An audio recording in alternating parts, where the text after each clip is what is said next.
তো সৃজনে পৃথিবীটা সাজিয়েছ ফলে ফুলে তরলতা। ও আমার মালিক, তোমার উপমা তুমি একা। ও আমার মালিক, তোমার উপমা তুমি একা। দিয়েছ নদীতে জোয়ার ভাটা,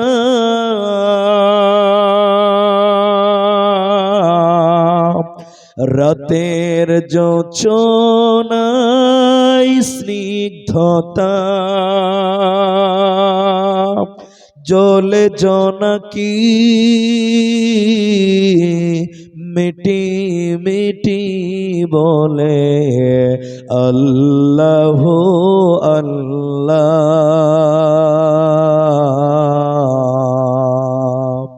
ও আমার মালিক, তোমার উপমা তুমি একা। ও আমার মালিক, তোমার উপমা তুমি একা। দিয়েছ শুভ্র মেঘ বৃষ্টি ফোঁটা, ফসলের জমিনে উর্বরতা, রহমের ছায়া দিয়ে রেখেছ ঢেকে তুমি আল্লাহ আল্লাহ।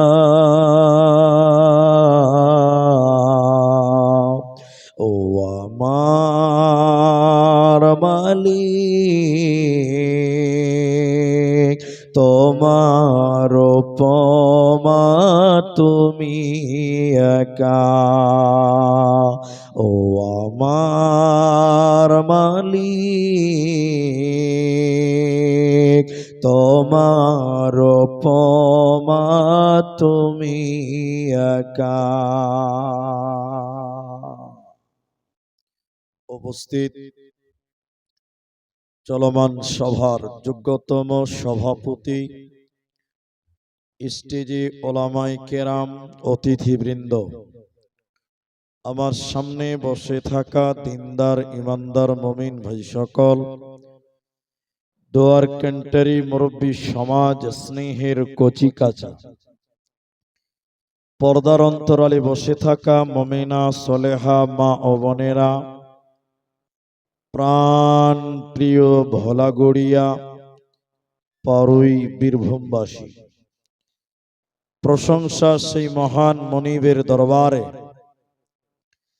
যিনি আমাদেরকে একদিনে মজলিসে বসিয়ে কোরআন এবং হাদিসের কথা বলার, আপনাদের শ্রবণ করার যিনি তৌফিক ইনায়াত করেছেন, সেই মহান মনিবের দরবারে শুকরিয়া আদায় করি।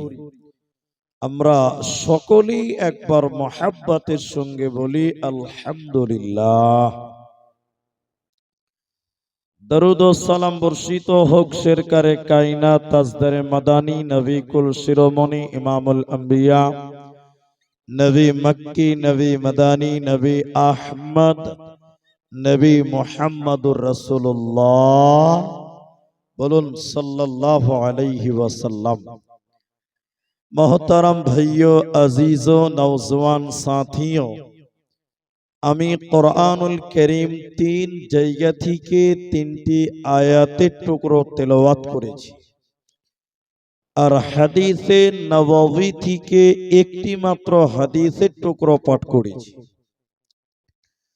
উল্লেখিত আয়াত এবং হাদিসকে কেন্দ্রবিন্দুর মধ্যে রেখে আমি আপনাদের সামনে একটি বিষয়ের উপরে কিছু কথা রাখবো, যদি আল্লাহ তৌফিক দেন তো। আলাইহি তাওয়াক্কালতু ওয়া ইলাইহি উনীব। আমি আমার আলোচ্য বিষয় বলার পূর্বে আপনাদেরকে একটি আবেদন করব। যারা শ্রোতা হিসাবে এসেছেন বা আসছেন, আমার এই একটি আবেদন রাখবেন, তো আপনারও উপকার আমারও উপকার। কেন যে বহু জার্নি করে বহু দূর থেকে আপনার গ্রামে এসেছি, আমি আপনাদেরকে কিছু কথা জিজ্ঞাসা করতেই থাকবো, একটু পরপরই করব। আপনারা যারা এসেছেন একটু মুখ খুলে উত্তর দেবেন, একবার বলুন ইনশাআল্লাহ। সবটি লোক বলেন ইনশাআল্লাহ। যে আপনারা যদি কথা বলেন তাহলে আপনাদের বুঝতে সুবিধা হবে, আর আমি অধম, আমাকেও বুঝাতে সুবিধা হবে। তাই কখনো আপনি বলবেন, কখনো আমি বলবো। উভয়কে নিয়ে যেটা আলোচনা হয় সেটাকে বলা হয় বক্তৃতা। এই জন্য আপনার সহযোগিতার একান্তই প্রয়োজন। একটি কথা আছে যে বর্তমান সময় 2025 সালের শেষ লগ্নে এখন ইসলামকে জানা বড্ড সহজ। ইসলাম জানার অনেক মাধ্যম আছে। ইসলাম জানতে পারা যায় সহজে, কিন্তু ইসলাম মানতে পারা যায় না সহজে। কথা ঠিক বললাম না? নাই জোরে বলেন। রাহানা বলেন জি। জি, প্রতিটা গ্রামে কম বেশ মক্তব আছে, মাদ্রাসা আছে, যেগুলোতে দিন শিক্ষা দেওয়া হয়। প্রতিটা এলাকাতে কম বেশ জলসা হয়, দিনের আলোচনা হয়। প্রতিটা মসজিদে খুতবাতে দিনের কথা বলা হয়। বছরে দুটি ঈদ আছে, ওই দুটি ঈদে দিনের কথাই আলোচনা করা হয়। ইসলাম ধর্ম জানার এত মাধ্যম আছে, এত রাস্তা আছে। অন্য ধর্ম জানার জন্য অত সহজ রাস্তা, সবাই বলুন, অত সহজ রাস্তা নেই। মুসলমানদের দিন জানার জন্য যত মাদ্রাসা আছে, অন্য কোন ধর্মের তত ধর্মীয় প্রতিষ্ঠান, জুড়ে বলেন আছে? জোরে বলেন আছে? নাই। তাহলে ইসলাম জানাটা সহজ, আসান হয়ে গেছে, কিন্তু মানাটা এখন অনেক কঠিন। মানার লোকের বড় অভাব। জানার লোকও বেশি, জানেও বেশি, বাট মানার লোক বর্তমান পাওয়া যাচ্ছে না। সম্মানিত মা ও বোনেরা, আজকে আপনাদের সামনে আমি যে বিষয়টি নিয়ে আলোচনা করব সেটা হলো সুসংবাদ। সুসংবাদ সম্পর্কে বক্তব্য রাখবো। সুসংবাদ মানে হলো আল্লাহর জান্নাতের সুসংবাদ। পাবে কারা? কোন কোন লোকটা জান্নাতের সুসংবাদ পাবেন? কাদেরকে আল্লাহ জান্নাতের সংবাদ শোনাবেন? ওই লোকগুলো কারা, কিভাবে পাবে, আমি এই ব্যাপারে কিছু বলবো ইনশাআল্লাহ। একটা সময় ছিলেন যে সময় জান্নাতের সুসংবাদ পৃথিবীতে দিয়েছেন আল্লাহ তার নবীর মাধ্যমে, রসুলের মাধ্যমে। কিন্তু আর নবী নেই, আর রসুল নেই, আর পৃথিবীতে নবী রসুল আসবেন না। তাহলে এখন যারা আমরা বেঁচে আছি, আমাদেরকে জান্নাতের সুসংবাদ দেবে কে? জান্নাতের সংবাদটা পাবো কিভাবে? আল্লাহ তাবারাক ওয়া তাআলা বলেন, বান্দা আর নবী লাগবে না, আর রসুল লাগবে না, আমি আল্লাহ তোমাদেরকে জান্নাতের সংবাদ দিব। আমি আল্লাহ তোমাদেরকে জানিয়ে দিলাম কোরআনের ভিতরে, আমি আল্লাহ তোদেরকে জান্নাতের সুসংবাদ দিব। তারা কারা? আল্লাহ বলেন, যারা 8টা গুণ অর্জন করবে, 8টা আমল করবে, 8খানা গুণে গুণান্বিত হবেন, আমি আল্লাহ তাদেরকে জান্নাতের সংবাদ দিব। জোরে বলুন সুবহানাল্লাহ। আল্লাহ তাবারাক ওয়া তাআলা বলেন, যদি তোমরা জান্নাতের সুসংবাদ নিতে চাও, যদি তোমরা জান্নাতে যেতে চাও, আমি আল্লাহ তোমাদেরকে বললাম তোমরা 8টা আমলকে রেডি করে নাও। 8টা গুণে তোমরা গুণান্বিত হয়ে যাও। প্রথম নাম্বার, আল্লাহ তাবারাক ওয়া তাআলা বলেন আত-তাইবুন, যারা তওবা করনে ওয়ালা হবে রে, যারা আমি আল্লাহর কাছে তওবা করবে, ক্ষমা চাইবে, ইস্তেগফার করবে। যে মানুষেরা গুনাহ করার পর আল্লাহর কাছে মাপ চাইবে, কান্নাকাটি করবে, এই ক্ষমা চাহনেওয়ালাকে, এই তওবাকারীকে আমার আল্লাহ ক্ষমা করে জান্নাতের সুসংবাদ দেবে। এর কোনো চিন্তা রবে না, রবে না, রবে না। তাই আল্লাহ তাবারাক ওয়া তাআলা বলেন আত-তাইবুন, তোমরা পৃথিবীর লোক তওবা করনেওয়ালা হয়ে যাও। হযরতে আনাস রাদিয়াল্লাহু তাআলা আনহু তিনি বর্ণনা করছেন হাদিস, নবী বলেন কোন মানুষ যদি অঢেল গুনাহ করে, অনেক গুনাহ করলো, অনেক গুনাহ করার পর আল্লাহর নাম গফফার, তিনি ক্ষমা করনেওয়ালা, আল্লাহর নাম গফুর, তিনি মাফ করনেওয়ালা, এই নিয়তে যদি গুনাহগার মানুষটা আল্লাহর কাছে ক্ষমা চায়, পাপিষ্ঠ মানুষটা যদি আল্লাহর কাছে ইস্তেগফার করে, আয় আল্লাহ তুমি ক্ষমাকারী, আল্লাহ তুমি আমাকে ক্ষমা করে দাও। ক্ষমার আশায় যদি কেউ ক্ষমা চায়, নবীজি বললেন শুনে নাও, তোমার পাপ যদি আসমান পরিমাণ হয়ে যায়, তোমার গুনাহ যদি আকাশ পরিমাণ হয়ে যায়, এরপরেও যদি ক্ষমার আশায় তুমি ক্ষমা চাও, আল্লাহ তোমার আসমান পরিমাণ গুনাহকেও ক্ষমা করবে। আল্লাহ কারো তাওয়াক্কা করেন না। এরপর নবীজি বললেন শুনে নাও, হেরে দুনিয়ার মুসলমান, বীরভূমের মুসলমান শুনে নেন, আমার নবী বললেন শুনে নাও, তোমার গুনাহ যদি পৃথিবী পরিমাণ হয়, তোমার গুনাহ যদি দুনিয়া বরাবর হয়, দুনিয়া পরিমাণ গুনাহ করার পর, পৃথিবী সম পরিমাণ গুনাহ করার পর আল্লাহ মাফ করনে ওয়ালা, এই নিয়তে যদি কোনো মুসলমান আল্লাহর কাছে ক্ষমা চান, ও দয়াল মাবুদ রে,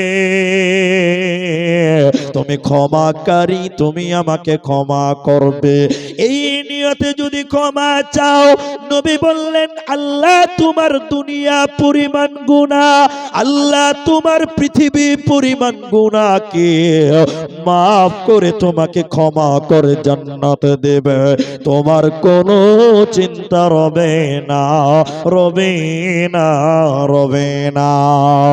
আল্লাহ তাবারাক ওয়া তাআলা বলেন যদি তোমরা জান্নাতে যাবে, দুনিয়াতে আল্লাহর কাছে তোমরা তওবা করো, আল্লাহর কাছে তোমরা ইস্তেগফার করো, ক্ষমা চাও, আমি আল্লাহ তোদের ক্ষমা করে জান্নাতের সুসংবাদ দেব, কোনো চিন্তা রবে না, রবে না, রবে না। বলুন সুবহানাল্লাহ। তাহলে তোমার পৃথিবী পরিমাণ গুনাহ হতে পারে, তোমার দুনিয়া পরিমাণ গুনাহ হতে পারে, তুমি আল্লাহর কাছে ক্ষমা চাও, আল্লাহ তোমাকে ক্ষমা করবে। আরেকবার বলুন সুবহানাল্লাহ। হাদিস। এবার একটা তাফসীর শোনাবো আপনাকে, একটা তাফসীর আপনি শর্ট করে বোঝার চেষ্টা করেন, বেশি বেড়ে যাবেন না। নবীজির কাছে দুই দলের কিছু লোক এলেন, দুই দল মানে এখন আবার দল বলা যাবে না, দল বললেই মনে করে তৃণমূল আর বিজেপি, খুব সমস্যা। নবীজির কাছে দুই গ্রুপের কিছু লোক এলো, এবার বুঝতে পারছেন আমার কথা, একটু হ্যাঁ না বলেন। হ্যাঁ, এক গ্রুপের লোক এসে বললেন ইয়া রাসূলুল্লাহ, হে আল্লাহর নবী, আমরা জীবনে অনেক জিনা করেছি, ব্যভিচার করেছি, নারীদের ইজ্জত লুটেছি। আল্লাহর নবী আমাদের জিনার পাপের ব্যাপারে ইসলাম কি বলে, আল্লাহ কি বলে, একটু যদি আমাদের সান্ত্বনা দেন। এরা গেল এক গ্রুপ। এই মুসলমান আমার দিকে দেখেন, দ্বিতীয় গ্রুপের লোক নবীজির কাছে এসে বললেন, ইয়া মুহাম্মদ সাল্লাল্লাহু আলাইহি সাল্লাম, এ নবী, আমরা জীবনে অনেক মানুষ মার্ডার করেছি, হত্যা করেছি, মানুষ হত্যা করেছি। আমাদের জীবনে মার্ডার আর মার্ডার, খুন আর খুন, রক্ত রক্ত হাতে লেগে আছে। আমাদের মার্ডারের ব্যাপারে ইসলাম কি বলে একটু যদি আপনি বলুন। তাহলে এবার আপনারা বলেন, সবাই বলেন, প্রশ্ন কটা? দুটি। বলুন একবার, প্রশ্ন কটা? দুটি। নবীজিকে আল্লাহ তৎক্ষণাৎ বললেন, জিবরাইল, তুমি এখনই আমার নবীকে গিয়ে বলো। তারা আমার নবীকে সওয়াল করেছে, জিজ্ঞাসা করেছে, তুমি এক্ষুনি নবীকে তার উত্তর জানিয়ে দাও। জিবরাইল এসে নবীকে জানিয়ে দিল, আল্লাহ তাবারাক ওয়া তাআলা বলছে, নবী হে, আপনি বলে দেন ওই লোকগুলোকে আপনি বলুন যারা জিজ্ঞাসা করেছে, কুল ইয়া ইবাদিয়াল্লাযীনা আসরাফু আলা আনফুসিহিম, হে নবী তুমি বলে দাও যারা জিনা করেছে, ব্যভিচার করেছে, মানুষ মার্ডার করেছে, আলা আনফুসিহিম, নিজের নফসের প্রতি জুলুম করেছে, নিজের প্রতি জুলুম করেছে, গুনায় জর্জরিত হয়ে গেছে, হে নবী তুমি তাদেরকে জানিয়ে দাও, লা তাকনাতু মির রাহমাতিল্লাহ, তারা যেন আল্লাহর রহমত থেকে বঞ্চিত না হয়, আল্লাহর দয়া থেকে যেন তারা বঞ্চিত না হয়। হে নবী তুমি বলে দাও, নিশ্চয়ই আল্লাহ তোমাদের জীবনের গুনাহকে মাফ করবে, আল্লাহ তোমাদের সমস্ত পাপকে মাফ করে তোমাদেরকে জান্নাতে দেবে। অতএব তোমাদের কোনো চিন্তা রবে না, শুধু তোমরা আল্লাহর কাছে তওবা করো, আল্লাহর কাছে ইস্তেগফার করো, আল্লাহর কাছে তোমরা মাফ চাও। তাই আল্লাহ তাবারাক ওয়া তাআলা বলেন, ওরে ভোলা গড়িয়ার মুসলমান, তোমরা আল্লাহকে কেঁদে কেঁদে তওবা করো, আল্লাহ তোমাকে মাফ করবে, তোমাকে জান্নাতে দিবে, চিন্তা করবে না, হবে না, হবে না। তাহলে সবটি মানুষ একটু মহব্বতের সঙ্গে বলেন, তওবা করব কার কাছে? এটা আল্লাহর নাম জুড়ে বলুন, কার কাছে? আল্লাহর কাছে। এখন একটা প্রশ্ন, এবার উত্তর দিচ্ছি একসঙ্গে দুটোই। বলেন প্রশ্নটা আগে শুনুন। একজন দার্শনিক বলছেন যে আল্লাহ মানুষকে গুনার কারণে জাহান্নাম দেবে না। এটা আমি রাখলাম, আপাতত রাখি, পরে বলছি। এবার তওবার দুটি ভাগ আছে। আপনারা বলেন তওবার কটা ভাগ বললাম? পেছনের লোকগুলো মুখ খুলছেন, একবার তাকবীর দিচ্ছি, নারে তাকবীর। তওবার দুটি ভাগ আছে। কটা ভাগ আছে? দুটি। আপনারা আমার দিকে দেখেন, আমার ভাই এখানে আমার পাঞ্জরে বসে আছে আর আমি বসে আছি, এই দুজনের তওবা দু রকম। আমি বুঝার জন্য বলছি, ওনারটা ওনার মতন, আমারটা আমার মতন। এবার দুটো আপনাকে দেখাবো, আপনি খালি বলবেন কোনটা ঠিক কোনটা বেঠিক, বাস। উনি তওবা করছেন, আমার ভাই মহাজির, মাওলানা মহাজির তওবা করছে, এদিকে দেখেন, এদিকে তওবা করছে, আল্লাহ চুরি করেছি মাফ করে দাও, মিথ্যা বলেছি মাফ করে দাও, জিনা করেছি মাফ করে দাও, গালি দিয়েছি মাফ করে দাও, নামাজ পড়িনি মাফ করে দাও, রোজা করিনি মাফ করে দাও। খালি মাফ চেয়ে চললো, চেয়ে চললো, চেয়ে চললো, খালি মাফ করো, মাফ করো, মাফ করো। এটা ওনার, এটা মহাজির ভাই। এবার আমারটা, এবার আমার এদিকে দেখেন, আল্লাহ, আল্লাহ চুরি করব না, আর মিথ্যা বলবো না, আর জিনা করব না, আর গালি দিব না। আমি কিন্তু তওবা করব। আমি বললাম আল্লাহ চুরি করব না, আর জেনা করব না, আর মিথ্যা বলবো না।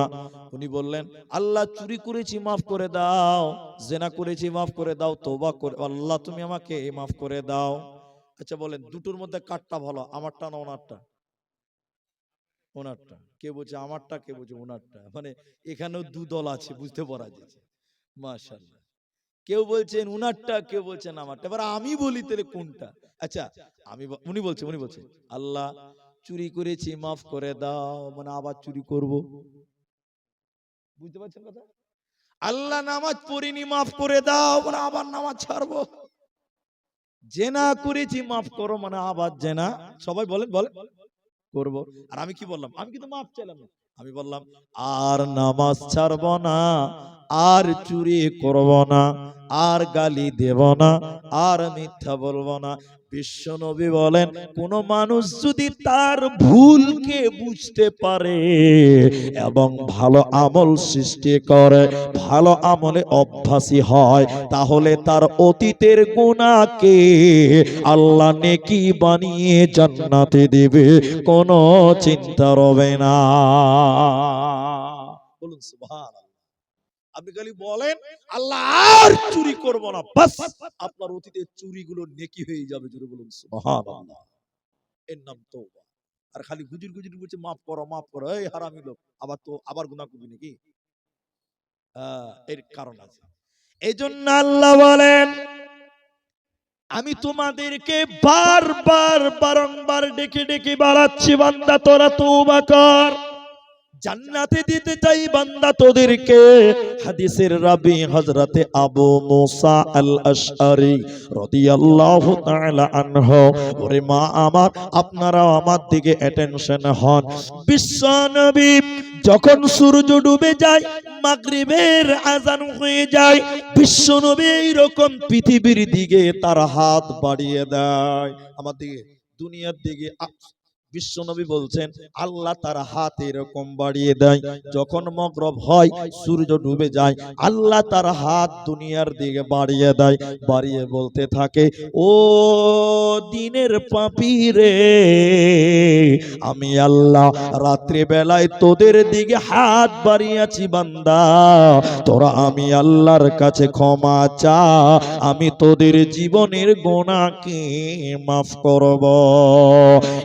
এরপর নবীজি বললেন, শোনো, যখন সূর্য উদিত হয়, যখন ফজরের পরে সূর্য উঠে যায়, আল্লাহ তার অপর হাত এইরকম বাড়িয়ে দেয়, অন্য হাত পৃথিবীর দিকে, দুনিয়ার দিকে বাড়িয়ে বলতে থাকে, হে রাতের পাপী শুনে নাও, রাতের বেলায় চুরি করেছো, জিনা করেছো, দাগাবাজি করেছো, বদমাশি করেছো, আমি আল্লাহ দিনের বেলায় হাত বাড়িয়েছি তোদের দিকে বান্দা, তোরা আমি আল্লাহর কাছে মাফ চাও, তোমরা আমি আল্লাহর কাছে ক্ষমা চাও, আমি তোমাদের রাত্রির পাপকে দিনের বেলায় মাফ করে দিব।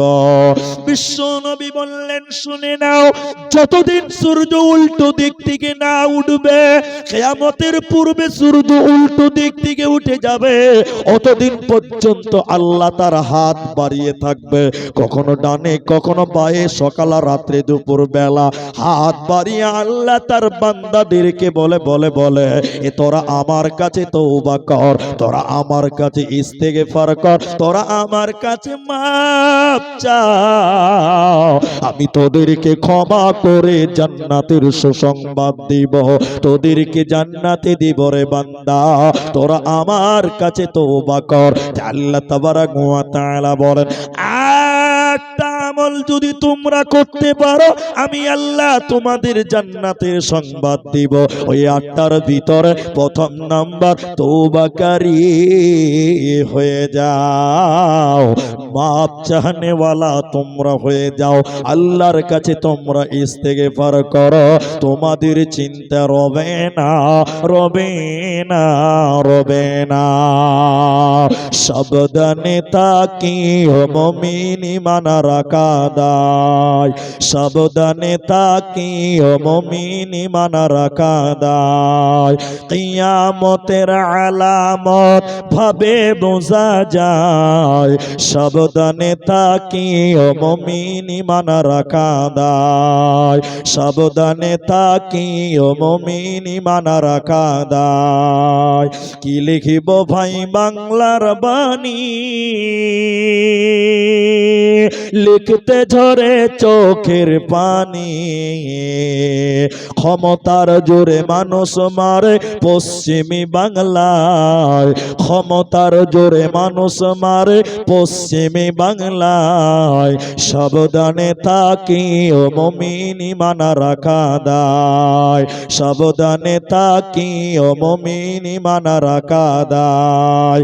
কিয়ামতের আলামত ভাবে বোঝা যায়, সাবধানে থাকিও মুমিন ঈমান রাখা দায়। তাহলে একবার সবাই বলেন তওবা করব কার কাছে? এবার আল্লাহ মহব্বতের সুরে সবাই বলেন তওবা করব কার কাছে?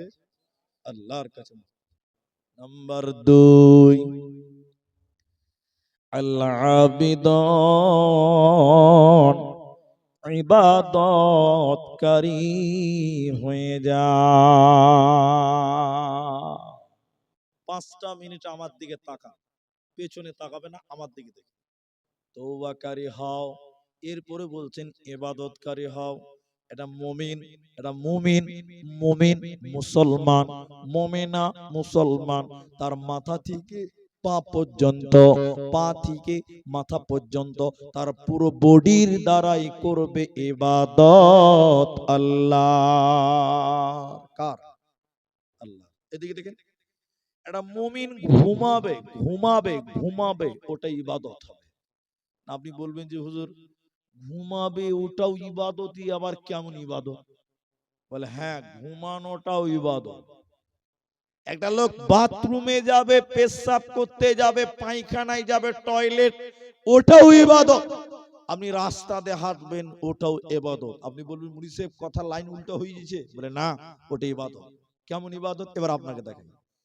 আপনি পেশাব করতে যাবেন, ওটা ইবাদত। বলে কেমন করে ইবাদত? আপনি যখন যাবেন প্রথমে দোয়া বলবেন, এদিকে দিকে প্রথমে দোয়া দিবেন, প্রথমে বাঁ পা দিবেন। কোন পা দিবেন? বাঁ পা দিয়ে বাড়ার সময় আগে ডান পা দিয়ে বের হবেন, তারপরে দোয়া বলবেন। তাহলে রসুলের পদ্ধতিতে যদি কেউ পেশাব করতে যায়, তাহলে আপনি পেশাব করবেন, ফেরেশতারা আমলনামাতে নেকি লিখবেন। বলুন সুবহানাল্লাহ। আপনি ঘুমাবেন, আপনি ঘুমাবেন, ওটাও ইবাদত। পারলে চেষ্টা করবেন উযু করে, এগুলো ফরজ নয়, উযু করে ঘুমাবেন, জিকির করবেন, নির্দিষ্ট দোয়া পড়বেন, নাস ফালাক ইখলাস এগুলো পড়বেন, আয়াতুল কুরসি পড়বেন, মতান্তরে আপনি সূরা মুলক পড়বেন। আপনি ডান কাতে ঘুমাবেন, ডান কাতে, ডান কাতে ঘুমাবেন। আপনি ঘুমাবেন, ফেরেশতারা আপনার আমলনামাতে নেকি লিখতেই থাকবে, লিখতেই থাকবে। বলুন সুবহানাল্লাহ। রাস্তাতে হাঁটবেন, ওটাও ইবাদত। কি করবেন? বাড়ি থেকে বের হবেন, দোয়া পড়বেন, যেটা দোয়া আপনারা জানেন, বিসমিল্লাহি তাওয়াক্কালতু আলাল্লাহ, ওটা আমি বলছি না, ওই দোয়া পড়বেন। এরপরে এদিকে এদিকে এদিকে আপনি হাঁটবেন ডান দিকে। কোন দিকে হাঁটবেন? এরা কথা বলে না তো। মমতার খালার মোদি সাহেব বলছে যে বাঁ দিকে চলতে হবে, তবে কি হবে? তাহলে লড়াই করবেন নাকি? দেশের আইন না না না, এখানে মধ্যস্থ আছে, ওলামাদের ফতোয়া আছে। সরকার বলছে, দেশের আইন বলছে তুমি বাঁ দিকে চলো, আর ইসলাম বলছে তোমাকে ডান দিকে চলো। তাহলে কি করবেন? একটা লোক বলছে মুলি সাহেব বাড়ি থেকে বেরিয়ে হবো না, একতলাপে যাবো না, ওটা না, হাঁটবেন। কি করবেন? এদিকে দেখেন, এদিকে প্রথমে দোয়া পড়ে বাড়ি থেকে বের হবেন, ডান দিকে হাঁটবেন, 2 মিনিট 3 মিনিট হেঁটে নিলেন, তারপর আপনি বাঁ দিকে চলে গেলেন। তাহলে দেশের আইন মানা হলো, ইসলামের আইনও মানা হলো, নেকি পাবেন। কি পাবেন? তাহলে একজন মুসলমানের প্রতিটা ক্ষেত্রে, প্রতিটা কাজে তার ইবাদত আছে। এজন্য ইবাদতকারী হয়ে যাও। দেখুন তো লাগানো যাবে, ইবাদত করনে ওয়ালা হও। আল্লাহ তাই কোরআনে বললেন, আল আবিদুন, ইবাদতকারী হয়ে যাও। নাম্বার 3, নাম্বার 3, আল্লাহ তাবারাক ওয়া তাআলা বললেন, শোনো, আল হামিদুন, প্রশংসাকারী হয়ে যাও। তোমরা আমি আল্লাহর প্রশংসা করো, তোমরা নাশুকরি করবে না, আমার প্রশংসা করবে, আমি তোমাদের নিয়ামত বাড়িয়ে দিব। এজন্য মুসলমান, যেখানে যে অবস্থায় থাকো না কেন, তুমি আল্লাহর শুকরিয়া আদায় করবে, তুমি নাশুকরি করবে না, করবে না। সবাই বলুন, প্রশংসা করব কার? জোরে বলুন কার? একবার সবাই বলুন আলহামদুলিল্লাহ। কিন্তু এদিকে দেখেন, এদিকে এদিকে কিছু কিছু ডুপ্লিকেট মুসলমান, ইমানে কমতি আছে, ওরা আল্লাহর প্রশংসা করে। আমার দিকে দেখতে বলেছি, এদিকে দেখেন, হাত বাড়ান, এদিকে দেখেন, আমার দিকে দেখেন। মুহাজির ভাই কি বলছে? আসসালামু আলাইকুম ভাই, কেমন আছে? আছে মোটামুটি। এরকম লোক আছে না নাই? জোরে বলেন। এদিকে নাই নাকি গো? এই মোটামুটি লোক আছে না নাই? আছে। তুমি যেমনই থাকো, যেভাবেই থাকো না কেন, সবাই বলুন, কেউ বাদ যাবে না, প্রশংসা করতে হবে কার? আল্লাহর। আল্লাহর জমিনে তুমি বেঁচে আছো, এটাই তোমার জন্য শুকরিয়া করা উচিত, ঠিক কিনা? জুড়ে বলেন। তাহলে প্রশংসা করব কার? আল্লাহ। এখন একটা উপন্যাস বলবো, বাপ আমার কথা যদি বুঝতে পারেন, একটু ডিস্টার্ব করছি, কথা বলবেন। রেল লাইন দেখেছেন? রেল লাইন, এরা বলেন রেল লাইন দেখেননি আপনারা? রেল লাইনে দেখবেন কিছু কিছু রেল লাইন জং ধরে গেছে, যেগুলোতে ট্রেন চলে না। এরকম জং ধরা রেল লাইন দেখেছেন আপনারা? ভাই আছে না? এক ফকির, এদিকে দেখেন, বোলপুর স্টেশনে ভিক্ষা কর, বাপ দেবাপ দেবাপ দেবাপ, যার মন হয়েছে দিচ্ছে, না তো দেয় না। ওর কোনো বাড়ি ঘর নাই। রাত্রি বেলায় যেগুলো অচল রেল লাইন, ট্রেন চলে না, অচল অচল অচল, ফকির কি করেছে জানেন? একটা ছিঁড়া ক্যাথা গায়ে দিয়ে ওই অচল রেল লাইন লোহাতে মাথা দিয়ে, মানে বালিশ বানিয়ে রেল লাইনে শুয়ে আছে, আর আল্লাহর বিরুদ্ধে বলছে। কার বিরুদ্ধে বলেন? কি বলছে জানেন? আল্লাহ, আমি কি পাপ করেছিলাম তোমার? তুমি আমার একটা তিরপালের ঘর দাওনি আল্লাহ। আর বোলপুর শান্তিনিকেতনে যারা 3 তলা 4 তলা বিল্ডিং এ এসি রুমে ঘুমিয়ে আছে আল্লাহ, ওরা তোমার কি ভালো কাজ করেছিল? তুমি 10 তলা বিল্ডিং ওদেরকে দিলে, আর আমি কি পাপ করলাম যে আমাকে একটা তিরপালের ঘরও দিলে না? আল্লাহ, তোমার ইনসাফ ঠিক নাই, তুমি বেইনসাফি। সবাই বলুন নাউজুবিল্লাহ। কার বিরুদ্ধে বলছে? আল্লাহ। বেচারা কাঁদতে কাঁদতে কাঁদতে কাঁদতে ঘুমিয়ে গেছে, রাত 1:30 বেজেছে। সবাই বলুন কটা বাজে? এমন ভূমিকম্প শুরু হয়েছে, ভূমিকম্পর কারণে রেল লাইন থর থর থর থর করে কাঁপছে। ফকির তাড়াতাড়ি উঠেছে, রেল লাইন আবার ট্রেন চলে নাকি বাবা। তাড়াতাড়ি উঠে দেখছে কোনো ট্রেন ঢুকে নাই। ভূমিকম্পতে বোলপুর শান্তিনিকেতন 3 তলা 4 তলা বিল্ডিং গুলো মাটি ফেড়ে বুজবুজ করে মাটির তলে ঢুকছে। ভূমিকম্প হলে ঢোকার সম্ভব আছে না নাই? সঙ্গে সঙ্গে ফকির রেল লাইনে আল্লাহকে সাজদা দিয়ে বলছে, আল্লাহ তোমার হাজার শুকরিয়া, আজকে যদি আমি 4 তলায় থাকতাম, বিনা জানাজা, বিনা গোসল, বিনা দাফনে কাফন হয়ে যেত, আমার লাশও কেউ পেত না। আজকে তুমি রেল লাইনে রেখেছো বলে আমি বেঁচে আছি। আল্লাহ তোমার হাজার শুকরিয়া। জুড়ে বলুন সুবহানাল্লাহ। এ মুসলমান, তুমি 5 তলায় থাকো চাই 5 তলায় থাকো, তুমি 5 তলায় থাকো চাই 5 তলায় থাকো, যেখানেই থাকো না কেন, সবাই বলুন প্রশংসা করব কার? আল্লাহ। তাই আর একবার জুড়ে বলুন আলহামদুলিল্লাহ। আরেকটা কথা বলি, এটা ইমানের কথা, ইমান বাড়বে আপনার। এক ফকির, ফকির এদিকে দেখেন, এদিকে দেখেন, যার কোনো পা নাই, দুটো পা নাই, এরকম ফকির আপনারা দেখেছেন? এদিকে লোক বলে না, দেখেননি আপনারা? দেখেছেন? এইরকম দুটি পা নেই ফকির, আর একটা আমার মতন লোক পাওয়ালা, কিন্তু পকেটে টাকা নাই, বাড়িতে টাকা নাই, স্যান্ডেল কিনতে পারছে না লোকটা। পা আছে, স্যান্ডেল কিনা টাকা নেই। ফকিরটা কাঁদছে। এদিকে আল্লাহ, দুনিয়াতে কত বড় লোক, তুমি আমাকে এত গরিব বানিয়েছো, কষ্ট করে খালি পায়ে হাঁটছি, তুমি আমার স্যান্ডেল কিনে দিলে না, স্যান্ডেলের ব্যবস্থা করলে না। ফকির স্যান্ডেলের জন্য ওই লোকটা স্যান্ডেলের জন্য আফসোস করছে, আল্লাহর বিরুদ্ধে বলছে।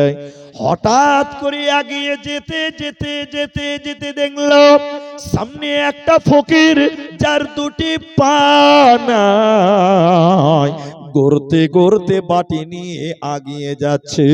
তখন এই লোকটা, যার স্যান্ডেল নাই, আফসোস করছিল। রাস্তাতে আল্লাহর কাছে তওবা করলো, রাস্তাতে আল্লাহকে সাজদা দিয়ে বলল, আল্লাহ তুমি আমাকে স্যান্ডেল দাওনি তো কি হয়েছে? আল্লাহ তুমি আমাকে দুটি পা দিয়েছ, আল্লাহ ওই লোককে তো তুমি দুটি পা দাও নাই। হে মুসলমান শুনে নাও, তোমার টিনের বাড়ি আছে, দুতলা দেখে তুমি আল্লাহকে গালি দিও না, আফসোস করিও না। অনেক মুসলমান আছে যার দেখো তিরপালের বাড়িও নাই, আল্লাহ তার চাইতে তোমাকে ভালো রেখেছে। অতএব যেখানে যে অবস্থায় যেভাবে থাকবে, বিপদে আপদে সুখে দুঃখে আমরা প্রশংসা করব। সবাই বলেন কার? আল্লাহর। আল্লাহ তাবারাক ওয়া তাআলা বলেন, তোমার সুখের দিনে আল্লাহকে ভুলিও না। যখন মক্কা ফাতা হয়ে গেল, মক্কা বিজয় হয়ে গেল, আল্লাহ বলেন, ইদা জাআ নাসরুল্লাহি ওয়াল ফাত, যখন মক্কা বিজয় হয়ে যাবে, হে নবী তুমি যখন দেখবে মক্কা বিজয় হয়ে যাবে, মক্কা বিজয় হয়ে গেছে, আল্লাহর সাহায্যে বিজয় হলো, হে নবী তুমি দেখবে যখন আল্লাহর সাহায্য আসবে, মক্কা বিজয় হয়ে যাবে। আল্লাহর সাহায্য বদরে ছিল, মুসলমান বিজয় লাভ করলো। এরপরে আল্লাহ বলেন, নবী তুমি দেখতে পাবে, অরাআইতান নাসা, তুমি মানুষদেরকে দেখতে পাবে, ইয়াদখুলুনা, তারা দাখিল হতেছে, প্রবেশ করতেছে, ফি দীনিল্লাহ, আল্লাহর দ্বীনে তারা প্রবেশ করছে। যেদিন মক্কা বিজয় হয়ে যায়, মক্কার চতুর্দিক থেকে লোকেরা দলে দলে ইসলাম কবুল করছিল।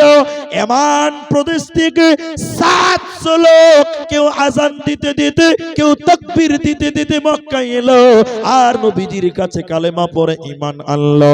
আল্লাহ কোরআনে বললেন, হে নবী তুমি দেখবে যখন মক্কা বিজয় হয়ে যাবে, মানুষদেরকে দেখতে পাবে, ইয়াদখুলুনা, তারা দাখিল হতেছে, ফি দীনিল্লাহি আফওয়াজা, আমার ইসলাম তারা প্রবেশ করছে, দ্বীনকে মেনে নিল। ওই অবস্থাটা দেখে চতুর্দিকে যখন মুসলিম বেড়ে যাচ্ছে, সাহাবীরা কেউ কেউ বলেছিল, আজকে প্রতিশোধ নেওয়ার দিন, আজকে আনন্দের দিন, আজকে বিজয় মিছিল বার করব, আনন্দ করব, উল্লাস করব, আজকে জাতীয় দিবস পালন করব, আনন্দ দিবস পালন করব। আল্লাহ বলেন, খবরদার হে নবী তুমি তাদের হুঁশিয়ার করে দাও, না না না, এ সুখের দিনে আনন্দ মিছিল তোমরা করবে না, বিজয়ী মিছিল তোমরা করবে না।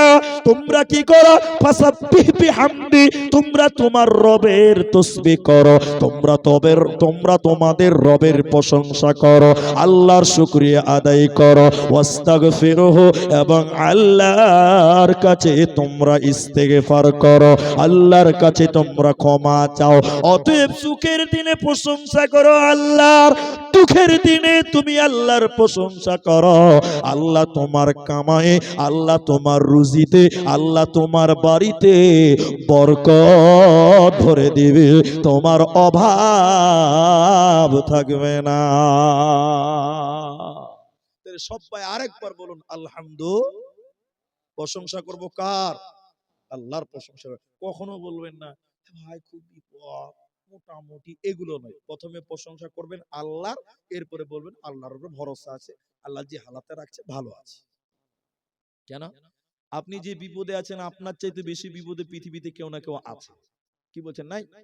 এই জন্য ডক্টর জাকির নায়েক একটা কথা বলেছিলেন যে তুমি, এটা শরীয়তের কথা, যে তুমি তোমার উপর লেভেলে যে আছে তাকে তুমি দেখিও না, তোমার নিচের লেভেলে যে আছে তাকে তুমি দেখো, তাহলে তোমার ভিতরে শুকরিয়া আসবে। কি আসবে? শুকরিয়া আসবে। আর তুমি যদি তোমার চেয়ে বড় লোককে দেখো, হ্যাঁ আমার ছোট ভাই, ও 3 তলা বাড়ি হলো, 2টো গাড়ি হলো, আমার একটা মোটরসাইকেল কেনার ক্ষমতা হলো না, আল্লাহর প্রতি তোমার না শুকরি চলে আসবে। কি চলে আসবে? না শুকরিয়া আসবে। তাহলে তুমি দেখবে একটা লোক এখনো সাইকেল চালাচ্ছে, তার বাড়িতে কোনো মোটরসাইকেল নাই, আর তোমার বাড়িতে একটা মোটরসাইকেল আছে, তখন তোমার মনে একটা শুকরিয়া আসবে, যাক আল্লাহ আমাকে হচ্ছে তো ভালো রেখেছে, বলুন আলহামদুলিল্লাহ। এটা ইতিহাস, তারিখ, ঘটনা, হিস্টোরি। একটা লোক নবীর কাছে এসে বলছেন, এদিকে দেখেন, এদিকে আল্লাহ নবী এটি দোয়া করেন। একজন মুসলমান আরেকজন মুসলমানের কাছে কি চাইবে? দোয়া। দোয়াই তো চাইবে, মুমিনের হাতিয়ার হলো দোয়া। তো বলছে আল্লাহ রাসূল আমার জন্য একটু দোয়া করবেন। তা আল্লাহ নবী বলছে কি দোয়া লিবা বাবা, তুমি কি দোয়া নিবে? এদিকে দেখেন, আমার দিকে দেখবেন। তো লোকটা বলছে হুজুর আপনি দোয়া করেন আল্লাহ যেন আমাকে রাতারাতি বড় লোক বানিয়ে দেয়। কি লোভ দেখেন। আল্লাহ রাসূল বলছেন এই এই এই, এই জিনিস ভালো লয়, হারাম লয়। হারাম বলেনি, ভালো নয়। হারাম আর ভালো নয়, এর মধ্যে পার্থক্য আছে না নাই? আছে। রসুল বলছেন তুমি এটা চেয়েও না, এটা ভালো লয়। কেন ভালো নয়? মাল, টাকা, সম্পদ ইমানদারদেরকেও বেঈমান বানিয়ে দেয়। কি বলছেন, হ্যাঁ না বলবেন না ভাই? ঠিক বলছি না গো? টাকা মানুষকে অন্ধ বানিয়ে দেয়, ঠিক বলছি না? জুড়ে বলেন তো। লোকটা বলছে, আবার একদিন বলছে হুজুর আপনি একটু দোয়া করেন আমার লিগা। কি দোয়া লিবা তুমি? একটু দোয়া করেন যেন বড় লোক হয়ে যায়। আবার সেই বড় লোক। বাস আমি শর্ট করছি, বেশি টাইম হবে না, আবার আপনারা 12টার পর থাকবেন না, ওটা আবার ভয় আছে। এদিকে দেখেন, বারবার বলছে তো রসুল দোয়া করছেন, আমার দিকে দেখেন, এদিকে আল্লাহ অমুককে তুমি বড় লোক বানাও, তাকে অনেক মাল দৌলত দাও। আল্লাহ তুমি তাকে বাগানের মালিক বানাও, উটের মালিক বানাও, চাকরের মালিক বানাও, অর্থের মালিক বানাও। আচ্ছা আপনারা সবটি লোক বলেন, নবী যদি দোয়া করে এই দোয়া আল্লাহ কবুল করবে না বাকি রাখবে? কবুল হবে না? কারেন্ট মিস হবে, কিন্তু নবীর দোয়া আল্লাহর কাছে মিস হতে পারে না। দোয়া তো কবুল হয়ে গেছে, অনেক বড় লোক হয়ে গেল।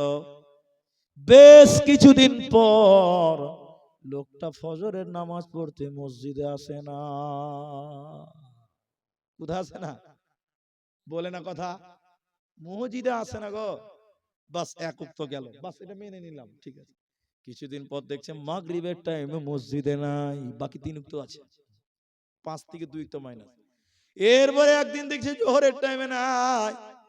ব্যাপারটা কি রে, লোকটা নামাজ পড়ে না কেন? লোকটা মসজিদ হারিয়ে গেল কেন? এবার এখনকার মুলবিরা, আপনাদের এলাকায় মাদ্রাসা আছে না নাই? কোন মাদ্রাসা নাম বলেন? হ্যাঁ অনেক মাদ্রাসা আছে। এবার দেখেন, এদিকে দেখেন, এখনকার মুলবিরা আপনার বাড়ির দরজায় এসে বলছে কই গো, ওই বাড়ি থেকে আছে, যাকাত যাকাত দিবে, ওসর দিবে। মুলবিরা আসছে, কি বলছেন, হ্যাঁ না বলে না? কিন্তু রসুলের জামানায় বাড়িতে বাড়িতে কারো যাকাত চাওয়া হতো না। যার যাকাত দিতে হবে মাথায় করে নিয়ে নবীজির বাইতুল মালে জমা করতে হতো, মাথায় করে নিজে দিয়ে এসো। এখন মুলবিরা আসছে, যা কোটা আমি বলছি।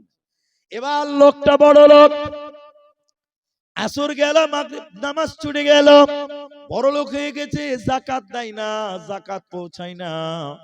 নিরুপায় হয়ে নবীজি দুটো লোককে পাঠিয়েছে, এই এই এই এই এই, যাও যাও অমুকের বাড়ি যাও, ডালি নিয়ে যাও, বস্তা নিয়ে যাও, যাকাত দেয় না কেন আর নামাজ পড়ে না কেন, একটু খোঁজটা নিয়ে এসো। মনে রাখবেন লোকটা ছিল কোথায় আর আসছে কোথায়, দেখেন। এবার দুটো লোক এসে বলছে আসসালামু আলাইকুম। কে? বাড়িতে এসছে, ওই যে রসুল পাঠিয়েছে। কেন পাঠিয়েছে, কি দরকার আমার? কথা ভোল্টেজ দেখেন, কেন পাঠিয়েছে, কি দরকার? ওই যে সবাই তো যাকাত দিয়ে দিয়েছে, তো তুমি যাকাত দাওনি, তোমার আমরা হিসাব করে দেখেছি, এত টাকা তোমাকে যাকাত লাগবে, এতটি উট লাগবে, এতটি খেজুর লাগবে। তখন লোকটা বলছে কে বে, কত কষ্টের কামাই মোহাম্মদ জানে, আমার মাল থেকে যাকাত দিব মানে চাইলেই পাওয়া যায় নাকি?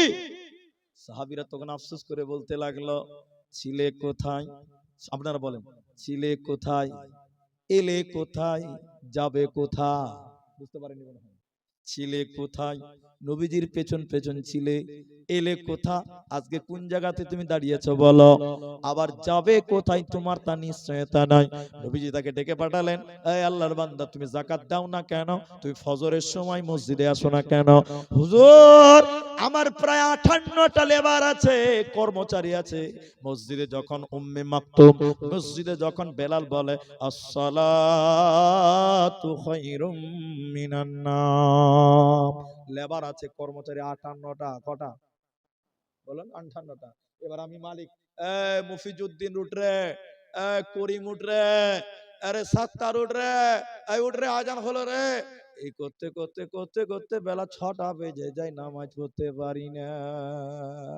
এবার বলেন মাল ভালো না খারাপ?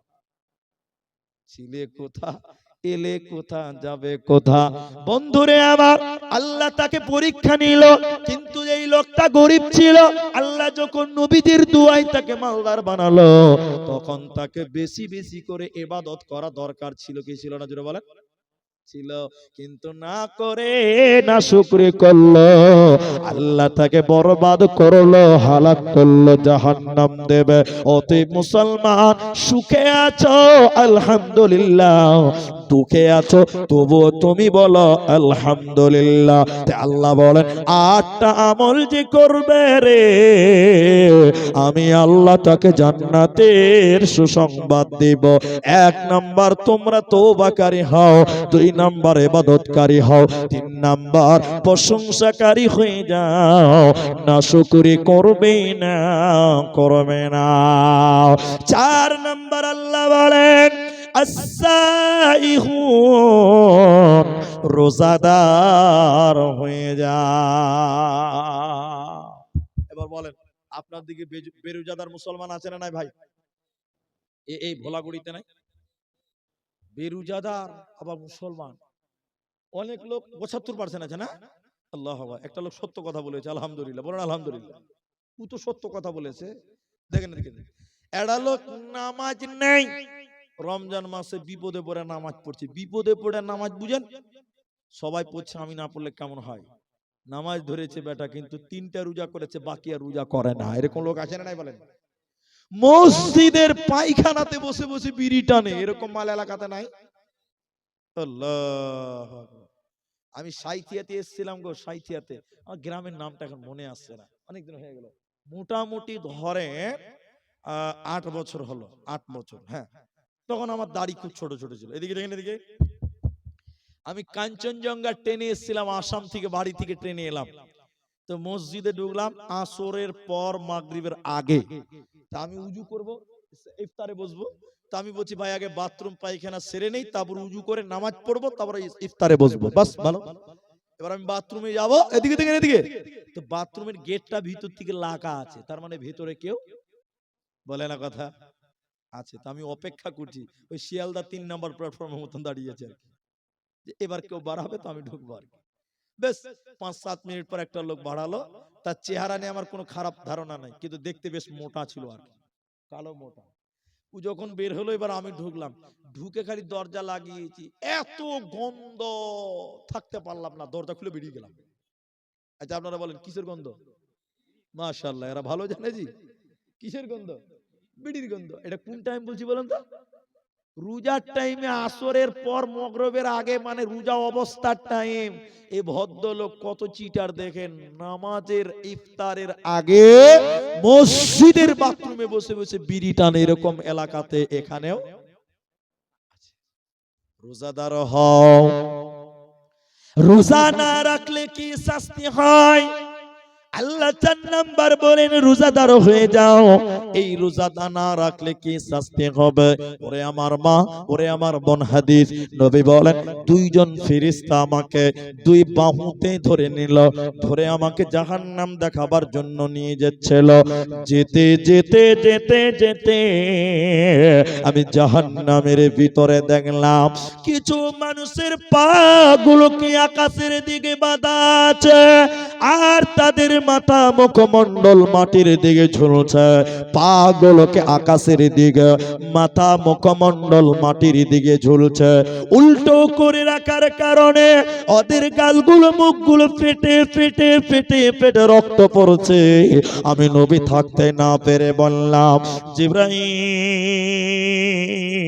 তুমি বলো এরা কারা, মান হাউলাই এরা কারা, কেন তাদের পা আকাশের দিকে, কেন তাদের মাথা মুখমণ্ডল মাটির দিকে, কেন তাদের মুখগুলো ফেটে ফেটে রক্ত পড়ছে কেন? জিবরাইল বলেন ইয়া রাসূলুল্লাহ, নবী শুনিলেন এরা কারা? আল্লাহর ওই সমস্ত নাফরমান বান্দা বান্দিরা যারা রমজান মাস পেয়েছিল, রোজার মাস পেয়েছিল, সিয়ামের মাস পেয়েছিল, দিনের বেলায় ইফতারের আগে যারা ইফতার করেছিল, দিনের বেলায় ইফতারের আগে যারা খাবার খেয়েছিল, রোজা ছেড়ে দিয়েছিল, আল্লাহর ফরজ রোজা রাখে না, ওই সমস্ত বেরোজাদারের দলেরা ওদেরকে জাহান্নামে উল্টো করে টাঙিয়ে রাখা হবে, এদের মুখ দিয়ে রক্ত পড়বে, এরা জান্নাতে যাবে না, পাবে না, পাবে না। কি করলি তুই ভবে এসে, মায়া জালে গেলি ফেসে, আজরাইল এসে ধরবে কোসে, কে বাঁচাবে তোর প্রাণ? ওরে মুসলমান তোরা হারাস না ঈমান, ওরে মুসলমান তোরা হারাস না ঈমান। যদি করিস নামাজ রোজা থাকবে না তোর পাপের বোঝা, যদি করিস নামাজ রোজা থাকবে না তোর পাপের বোঝা, মরণকালে পাবি রে তুই জান্নাতি আদাব। ওরে মুসলমান তোরা হারাস না ঈমান, ওরে মুসলমান তোরা হারাস না ঈমান। অতএব যারা রোজা রাখবে না ওদের রক্তের নদীতে চুবিয়ে রাখা হবে, ওরা জান্নাতে যাবে না, পাবে না, পাবে না। তাহলে রোজা রাখবো, বলুন ইনশাআল্লাহ। আরে ভাই জোরে বলুন ইনশাআল্লাহ। আল্লাহ, তাহলে চারটা হলো, তাহলে কটা হলো ভাই? চারটা হলো, আরো চারটা আছে, তবে লোক উঠছে, বুঝতে পারছি যে লোকের সমস্যা আছে। আল্লাহ তাবারাক ওয়া তাআলা, আল্লাহ তাবারাক ওয়া তাআলা এরপরে 5 নাম্বার একটা বক্স মনে হয় বন্ধ হয়ে গেল, কোনটা গো? এটা মনে হয় বন্ধ হয়ে গেছে, একটু দেখেন তো কি হলো। আল্লাহ তাবারাক ওয়া তাআলা বলেন আর-রাকিউন, আল্লাহ বলেন আস-সাইহুন আর-রাকিউন, রুকুকারী হয়ে যাও। এটা আমি বলবো একটু, এদিকে দেখেন। রুকুকারী হয়ে যাও মানে নামাজি হয়ে যাও, নামাজি হয়ে যাও। আচ্ছা আপনারা একটু বলেন, মুখ খুলেন বাবা, একটু ডিস্টার্ব করেন না আমাকে। আল্লাহ বলছে রুকুকারী হও, রুকু মুরাদ। আল্লাহ বলছেন ওয়ারকাউ মা'আর রাকিইন, তোমরা রুকুকারীদের সঙ্গে রুকু করো। ঠিক আছে, ঠিক আছে, ছাড়েন।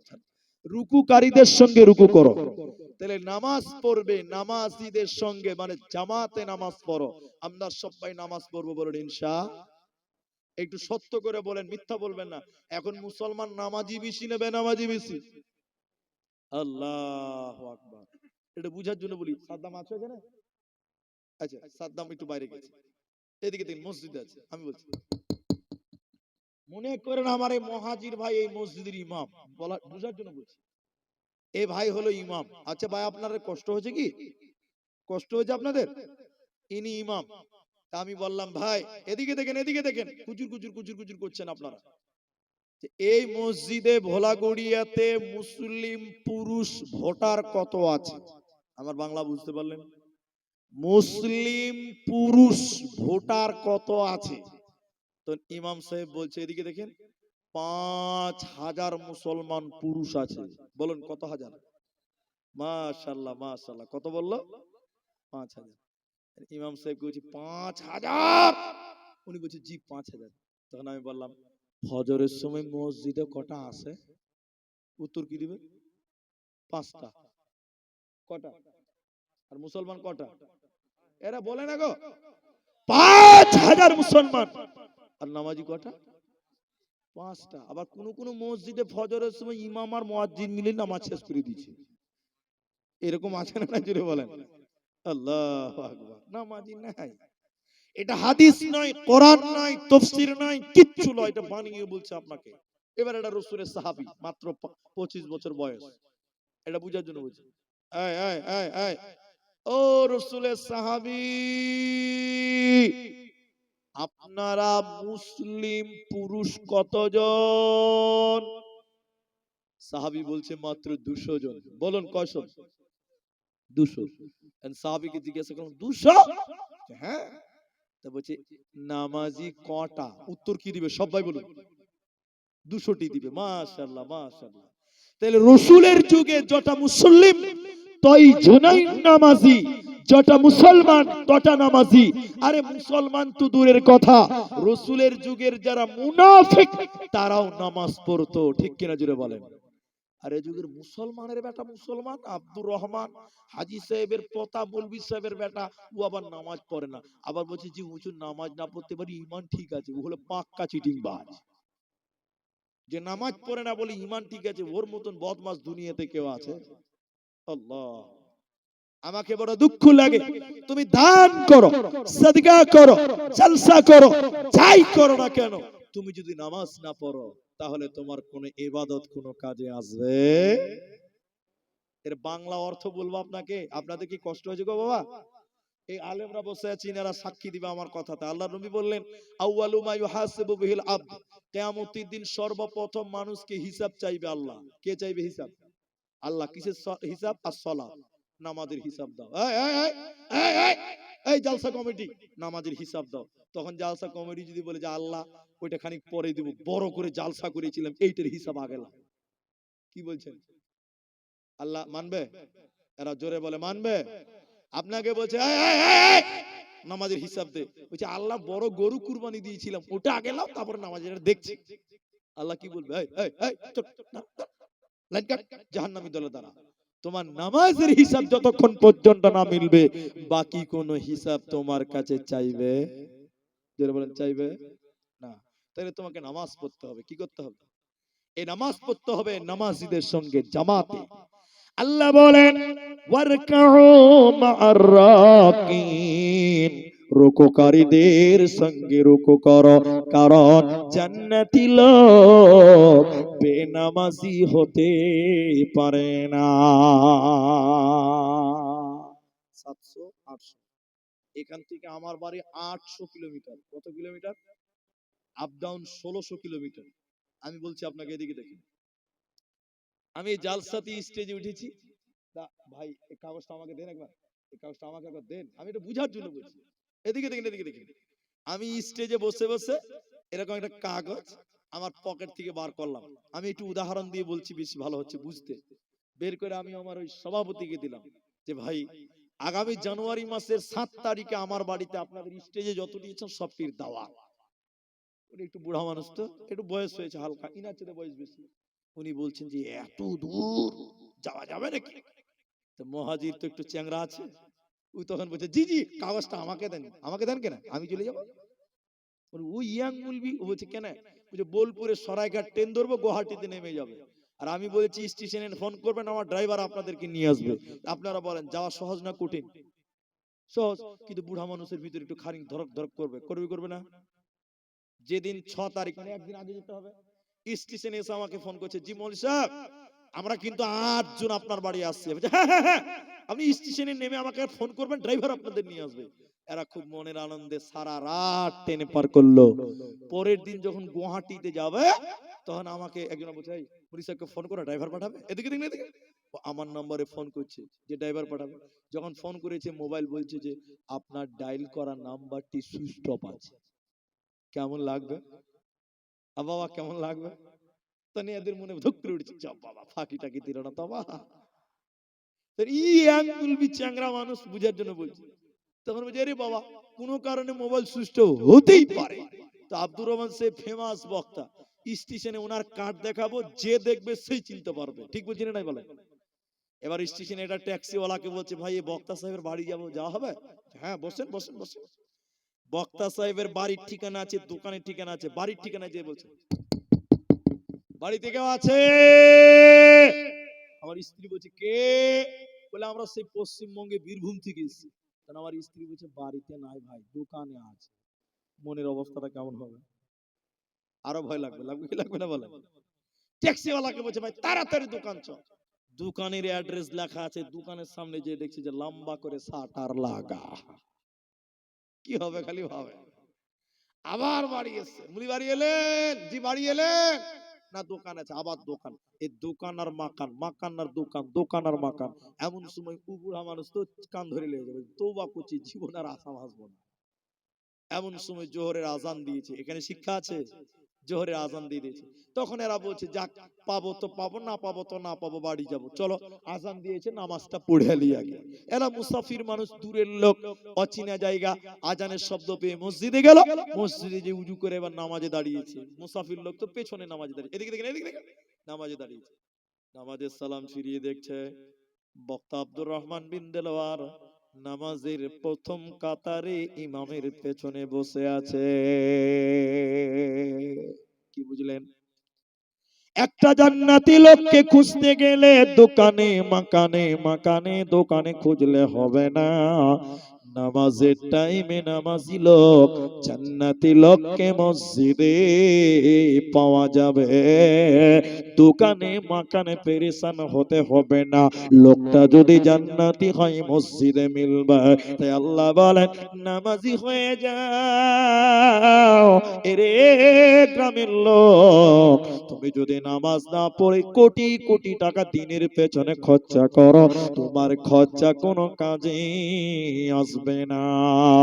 ওরে যুবকেরা, জালসা কমিটি অনেক ছেলেরা জালসা দেয় কিন্তু নামাজ পড়ে না, এখানেও কম বেশ আছে। জালসা দিলে কি হবে যদি নামাজ না পড়ো? এই জালসা খরচা করাই হবে, তোমার কোনো কাজে আসবে না।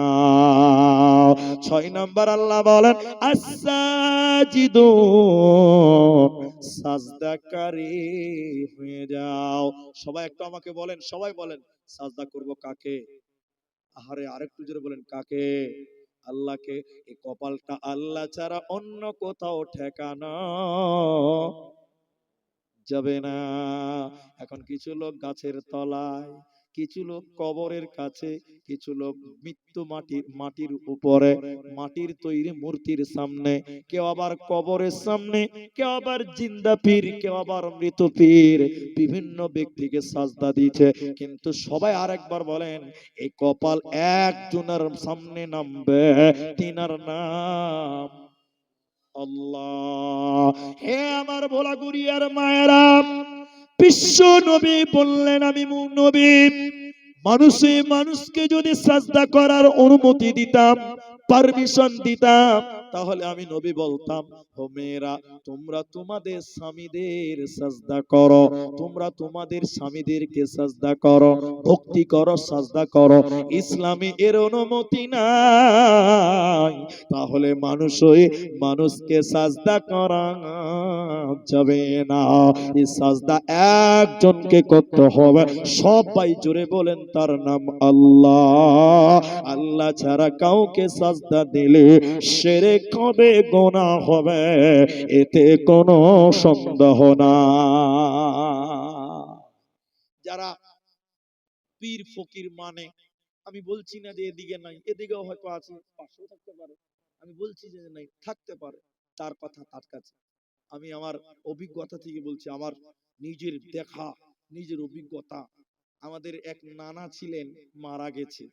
আমি দেখেছি, এদিকে দেখেন, এদিকে দেখেন, এত বড় বড় চুল ছিল, এত বড় বড় চুল। সে নিজে ছিল পীর সাহেব। আপনার দিকে আছে পীর সাহেব? আপনার দিকে নাই গো? জিন্দা পীর আছে না নাই বলেন? মরা পীরও আছে নাকি? আল্লাহ, শুনেন না। তা আমার ওই নানাকে দেখেছি আমি ছোটবেলাতে।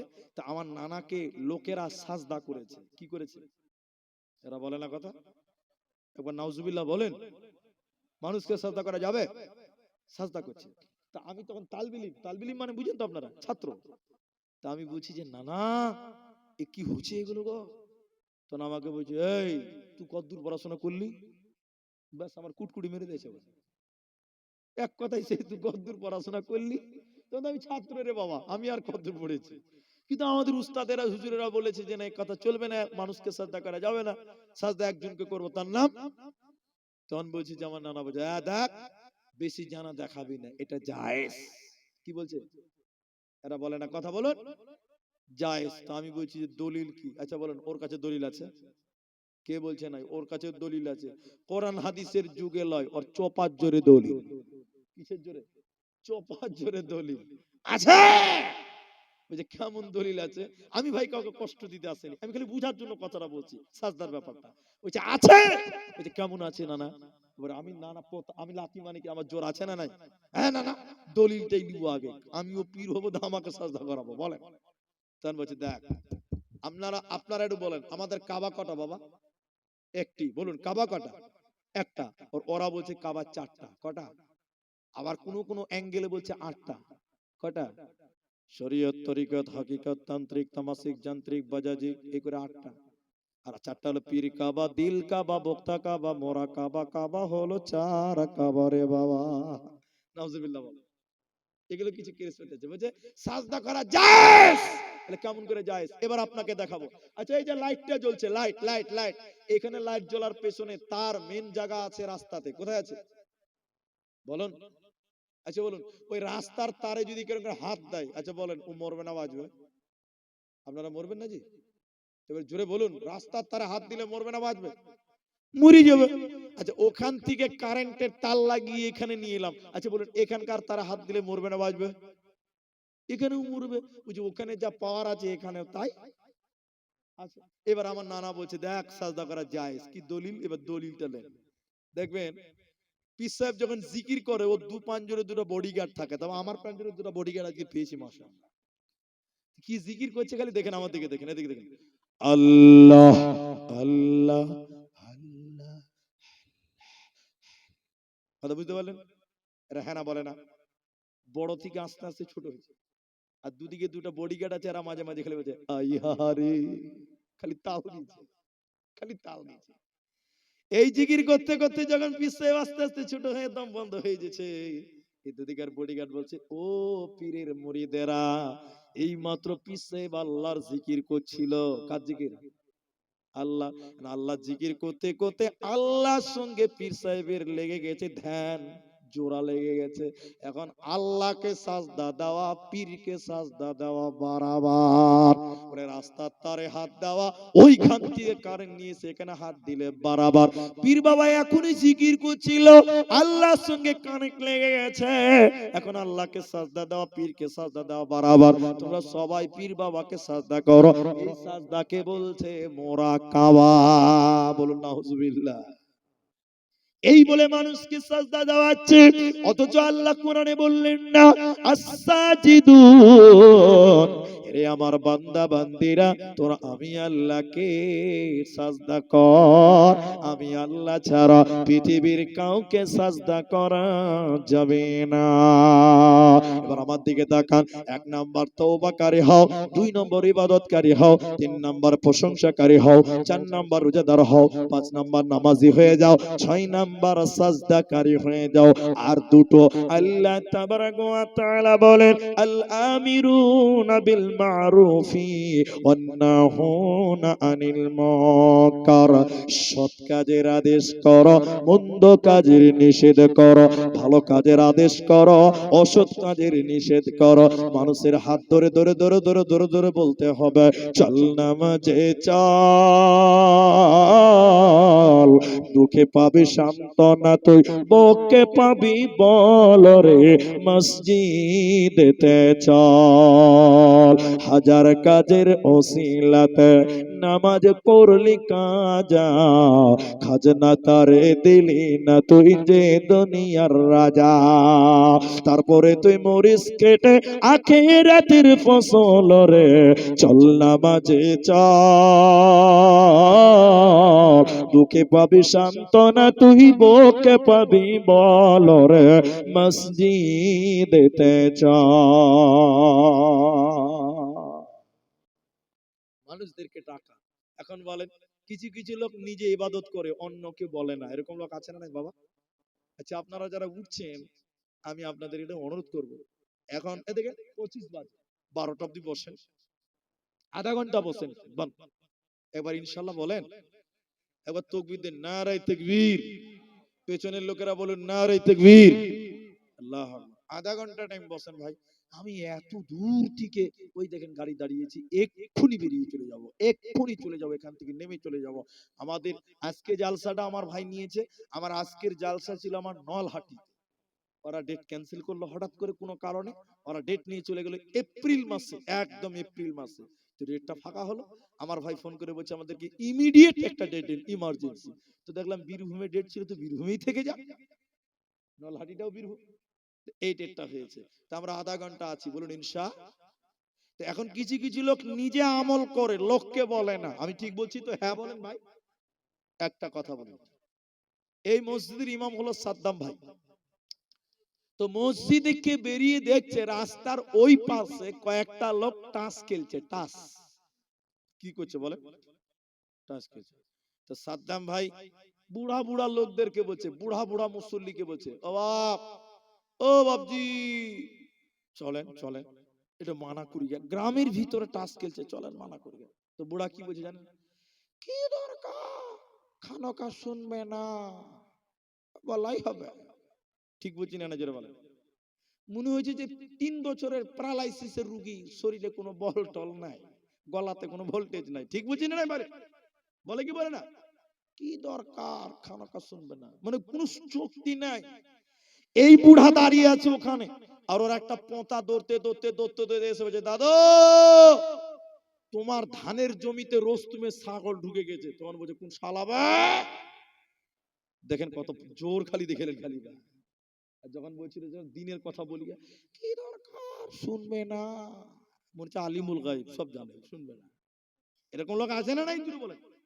আল্লাহ আল্লাহ বলেন, আল আমিরুনা বিল মারুফ, 7 নাম্বার নবী বললেন, তোমরা মানুষদেরকে ভালো কাজের আদেশ করো, ভালো কাজের কথা বলো, আর তোমরা মন্দ কাজের নিষেধ করো।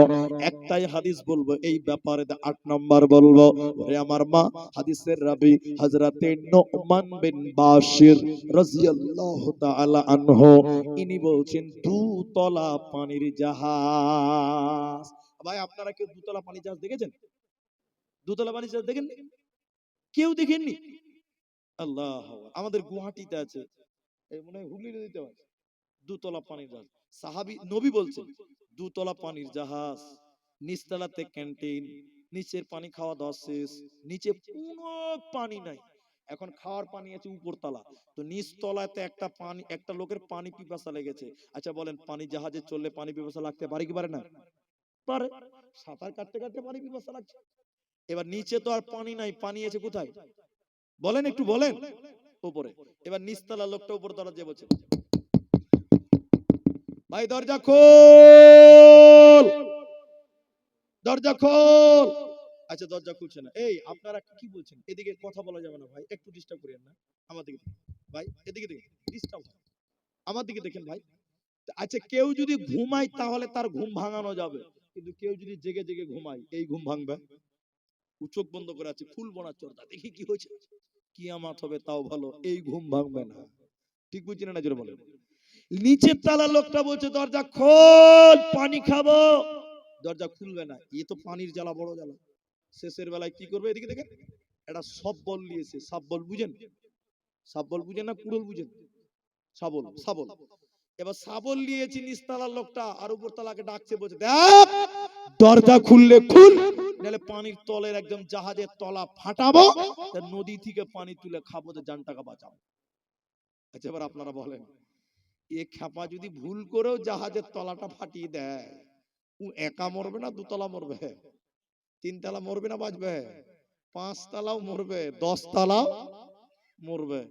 উপর তলার লোক যদি চালাক হয়, তাড়াতাড়ি দরজা খুলে ভাইকে বাপ কহে ডাকবে, যে ভাই তোকে বাপ কইছি রে, একবার তুই দরজাটা খুলে দিলাম, তুই জাহাজের তলা ফাটাইস না, ভাই সবটি মরবি রে বাবা। নবীজি বললেন, শোনো, দুনিয়াটা হলো 2 তলা পানির জাহাজ। তোমরা যারা নামাজ পড়ছো, মসজিদে যাচ্ছ, সুবহানাল্লাহ সুবহানাল্লাহ সুবহানাল্লাহ, তুমি ভাবছো যে আমি 2 তলায় বসে আছি, নিচতলা ডুবে যাক, গা বেঁচে যাবো। কথা বুঝতে পারলেন? নবীজি বলতে চাইছে তুমি মসজিদে যাও তুমি দোতলা, তুমি মসজিদে যাচ্ছ তুমি দোতলা, তুমি কোরআন পড়ো তুমি দোতলা, তুমি রোজা রাখো দোতলা, কিন্তু তোমার বাড়ির বিবি একতলা। ও গোনা করে করে যদি জাহাজের তলা ফাটিয়ে দেয়, ও একতলা একাই মরবে না, তোমাকেও সঙ্গে নিয়ে মরবে। অতএব শুনে নাও, নিজে খালি নামাজ পড়লে চলবে না। তোমার গ্রামের লোক পাপী কেন, তোমার পরিবারের লোক পাপী কেন, তোমাকে তাকে বাঁচিয়ে বাঁচতে হবে, একাই জান্নাত হবে না, হবে না।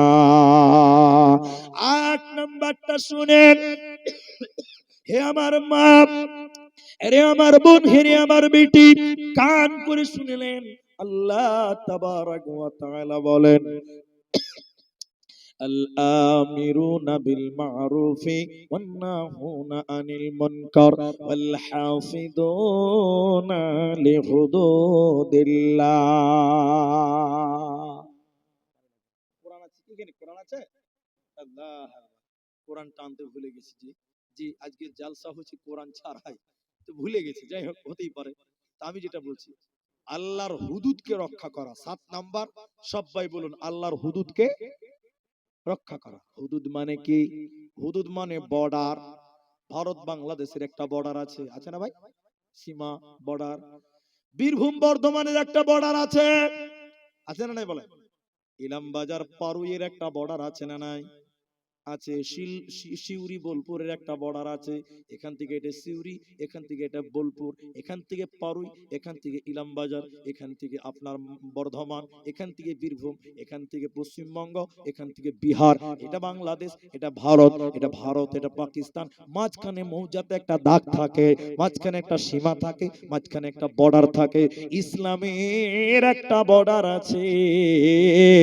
যখন তোমরা দেখবে ইসলামের সীমাকে কেউ লঙ্ঘন করছে, ইসলামী সমাজে যখন দেখবে মদ খায়, সীমা লঙ্ঘন করলো, মুসলিম সমাজে বিয়েতে গান বাজছে, মুসলিম সমাজে সীমা লঙ্ঘন হলো, আল্লাহ বলেন ওয়াল হাফিদুনা লিহুদুদিল্লাহ, আল্লাহর সীমাকে, ইসলামের সীমাকে, কোরআনের হুদুদকে তোমরা রক্ষা করো। প্রয়োজনে তোমরা জীবন দাও, কিন্তু ইসলামের হুদুদকে ধ্বংস করতে দেওয়া যাবে না, যাবে না। সাহাবীদের এইটুকু শুধু শুনেলেন, আর লম্বা না, আমি দুয়ার দিকে যাব। হে আমার মা, নবীজি মসজিদে নামাজ পড়ালেন। এই এই এই এসারের নামাজ, এসারের নামাজ, নামাজ পড়ার পর নবী এই এই এই এই বসে যাও, বসে যাও। নবীজি বলেন বসে যাও, বসে যাও। আপনারা পিছন দিকে না, বসে যাও, বসে যাও। সবটি লোক বসে গেলেন। নবী বলছেন চুপচাপ বসে যাও, কেউ উঠবে না, কেউ দাঁড়াবে না, আমি যাকে বলবো সে দাঁড়াবে। সবাই বসে গেল। নবীজি বললেন অমুক জন কই? ফুলানুন ফুলানান ফুলানান ফুলানান অমুক অমুক অমুক অমুক কই? আল্লাহ নবী বললেন যায়েদ। মসজিদে যায়েদ আছো? যায়েদ এবার দাঁড়িয়ে বললেন লাব্বাইক ইয়া রাসূলুল্লাহ, উপস্থিত, আমি হাজির। নবী বললেন আব্দুল্লাহ ইবনে রাওয়াহা, তুমি কোথায় আছো? লাব্বাইক ইয়া রাসূলুল্লাহ। জাফর বিন আবি তালিব, তুমি কোথায় আছো? মসজিদে 3 জন হাত তুলে দাঁড়ালেন। নবী বললেন মতার প্রান্তে লড়াই হবে, ইসলামকে বাঁচাবার জন্য, দ্বীনকে বাঁচাবার জন্য, কোরআনকে বাঁচাবার জন্য যুদ্ধে যেতে হবে। আমি যুদ্ধের জন্য তোমরা 3 জনকে কমান্ডার বানালাম, সেনাপতি বানালাম, তোমরা যুদ্ধকে পরিচালনা করবে। এরপরে তোমরা চতুর্থ সেনাপতি তোমরা পরিবেশ দেখে বানিয়ে নেবে। আমার দিকে তাকান, ওরে বেটি রে, ওরে মা রে, সাহাবীরা ইসলামের জন্য কি ত্যাগ করলেন দেখেন। এবার নবীজি বললেন যাও যাও, তোমরা 3 জন বাড়িতে বিদায় নিয়ে এসো। হযরতে যায়েদ দাঁড়িয়ে থাকতে লাগলেন। নবী বললেন যায়েদ তুমি বাড়িতে যে বিদায় নাও। যায়েদ কাঁদতে লাগলেন, বললেন আল্লাহর নবী আমি কোথায় যাব, কার কাছে যাব, কার কাছে বিদায় নিব? আমি তো আপনার কাছে মানুষ হয়েছে নবী আমার, আমি তো আপনার কাছে লালন পালন হয়েছে নবী গো, আমি আপনার কাছে লালিত পালিত হয়েছে নবী আমার, আমি কেমন করে কার কাছে বিদায় নেব? যায়েদ জায়েদ নবীজির কাছে মানুষ হয়েছিলেন কেন? এটা 1 মিনিট লাগবে শুনেন, 2 মিনিট লাগবে শুনেলেন। জায়েদ একদিন তার মা এবং খালার সঙ্গে তার নানির বাড়ি যাচ্ছিল। মনে করলেন এই গ্রাম থেকে নানির বাড়ি মনে করলেন বোলপুর। এবার জায়েদের মা আর খালা দুই বোন জায়েদকে নিয়ে নানির বাড়ি যাচ্ছে, তাহলে তার মায়ের বাড়ি জায়েদের নানির বাড়ি। যেতে যেতে যেতে যেতে রাস্তাতে ডাকাতের দল, লুটেরার দল, ছিনতাইয়ের দল ওই দুটা মহিলার কাছ থেকে জায়েদকে চুরি করে নিল, ছিনতাই করে নিল। ছিনতাই করে নিয়ে গেল তো গেল কোথা? মদিনার বাজারে নিয়ে গেল বিক্রি করার জন্য। সে আমলে মানুষ বিক্রি করে যেত, মানুষ কিনতে পাওয়া যেত। এই জায়েদের মা কেঁদে কেঁদে আত্পাগলার মতন হয়ে গেছিল। জায়েদের বাপ কেঁদে কেঁদে বলেছিলেন, ওরে বাতাস তুমি কি বলতে পারো? আমার জায়েদ বেঁচে আছে না মারা গেছে তুমি বলো, আমি পাগলা উঠে এর উপরে উঠে আমার বেটাকে খুঁজে বের করব। ওরে পাখি তোরা কি বলতে পারিস আমার কলিজার টুকরা জায়েদ বেঁচে আছে না মারা গেছে? তোরা তাকে বল, আমি পাগলা উটের উপরে উঠে তাকে খুঁজতে বের হব। এই জায়েদকে মদিনার বাজারে এনে বিক্রি করছেন ডাকাত, বিক্রি করছেন। তো কিনবে তো কিনবে কে? কিনবে তো কিনবে কে? আম্মা জান খাদিজার ভাতিজা, আম্মা জান খাদিজার ভাতিজা, ভাই বাবু ভাইপু বলে ভাস্তা বলে। সে যখন কিনলো মনে মনে ভাবলো ফুফুর তো স্বামী নাই, এই ছেলেটাকে দিয়ে দিব, সে তাকে নিয়ে সময় পার করবে, কাজ কামে লাগিয়ে দেবে, এই নিয়তে কিনলো। খাদিজাকে দিয়ে দিল।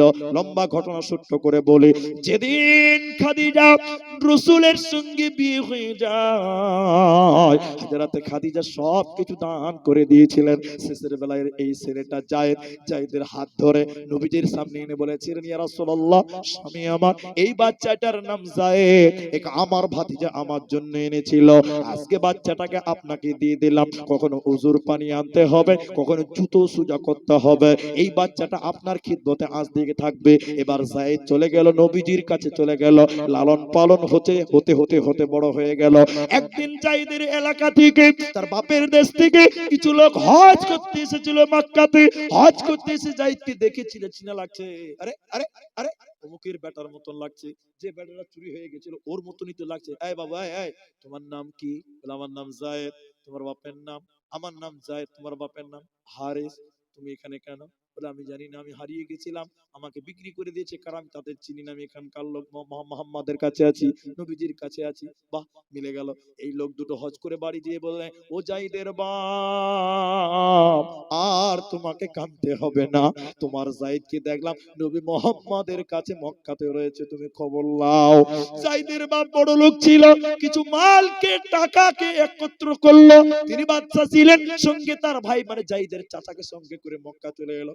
নবীজির সামনে এসে দাঁড়িয়ে বলছে, ইয়া রাসূলুল্লাহ, আপনার মতন ভালো মানুষ পৃথিবীতে কেউ নাই। আপনি এতিমের কষ্ট বুঝেন, দুঃখ বুঝেন, বিধবার কষ্ট বুঝেন। নবী আপনি গরিবের দুঃখ বুঝেন। নবীজি বলেন, কি বলতে চাইছে সুজা সুজা বলতে, টেঁড়া করে বলতে হবে না।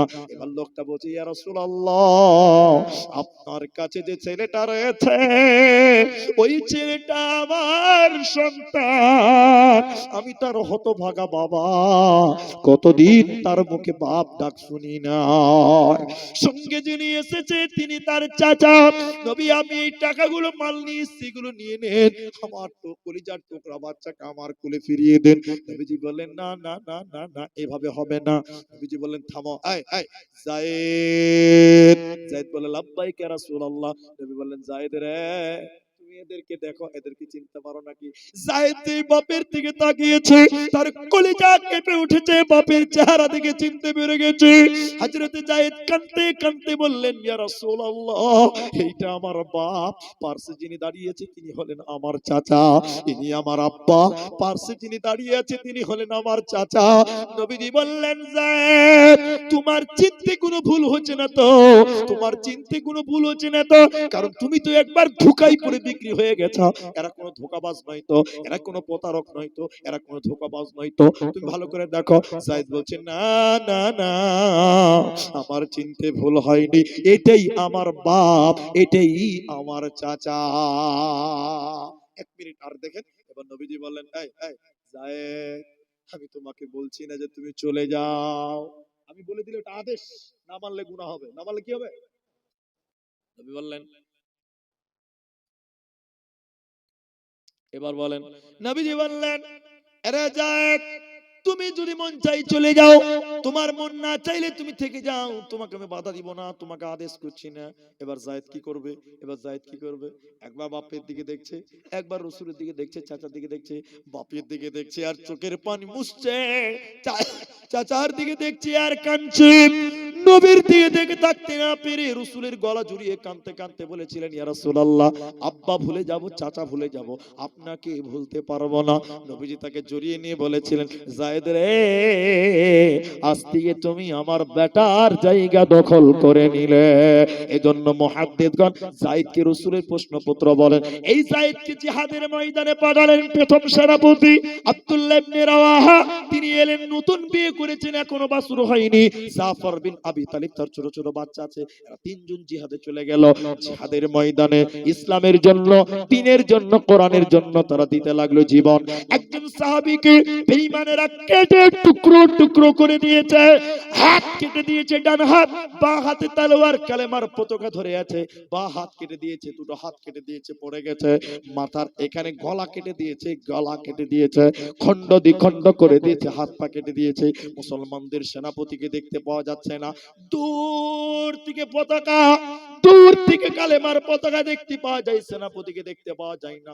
দৌড়তে দৌড়তে সাহাবীরা এসে দেখলো এই জাহিদকে, এই সাহাবীকে, এই খলিফাকে কাফেররা কেটে টুকরো টুকরো টুকরো টুকরো করে দিয়েছে। কিন্তু তখনও ইসলামের পতাকা, কালেমার পতাকা দাঁত দিয়ে কামড়িয়ে উত্তোলন করে রেখে দিয়েছে। কালেমার পতাকা মাটিতে পড়তে দেয় না। নারায়ে তাকবীর। কেটে টুকরো টুকরো হয়ে গেল। এরপর ইসলামের পতাকা দাঁত দিয়ে কামড়ে উত্তোলন করে রেখে দিয়েছে। ইসলামকে অসম্মানিত হতে তারা দেয়নি, জীবন দিয়েছে, কালেমা মিটতে দেয় নাই, ইসলাম মিটতে দেয় নাই, কোরআন মিটতে দেয় নাই। আল্লাহ বলেন, এই ইসলামকে তোমাদের রক্ষা করতে হবে।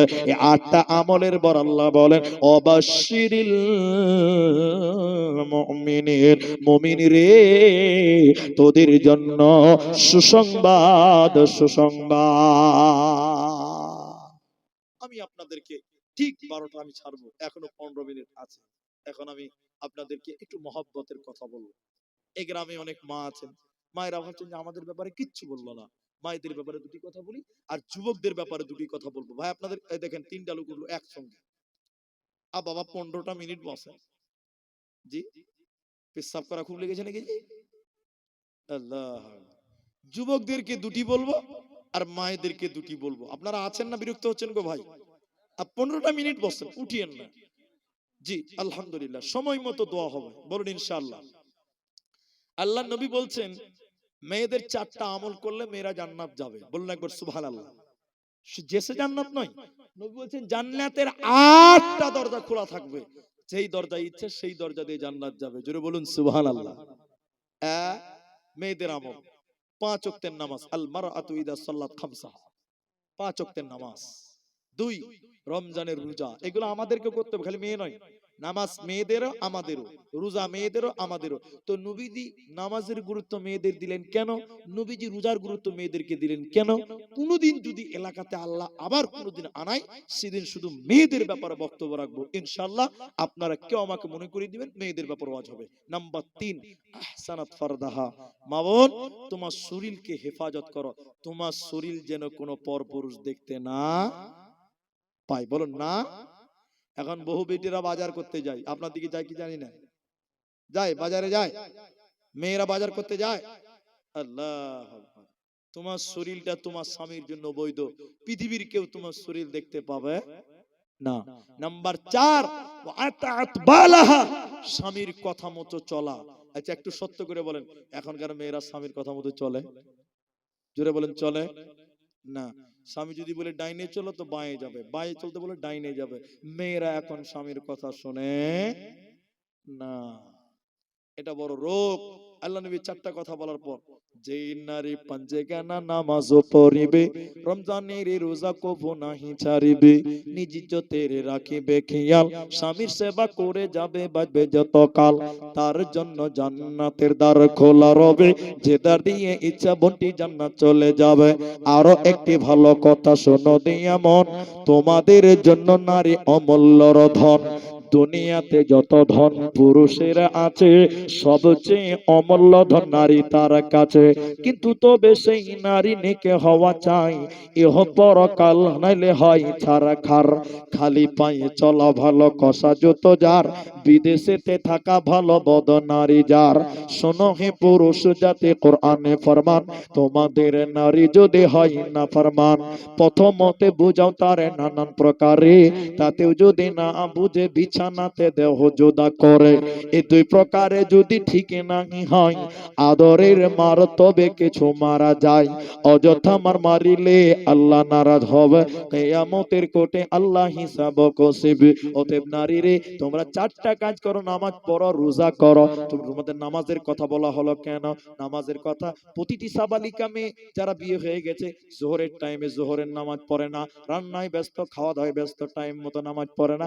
এই জন্য মেয়েদের নামাজের গুরুত্ব বেশি দিয়েছেন নবী এইখানে। রোজার গুরুত্ব বেশি দিলেন কেন?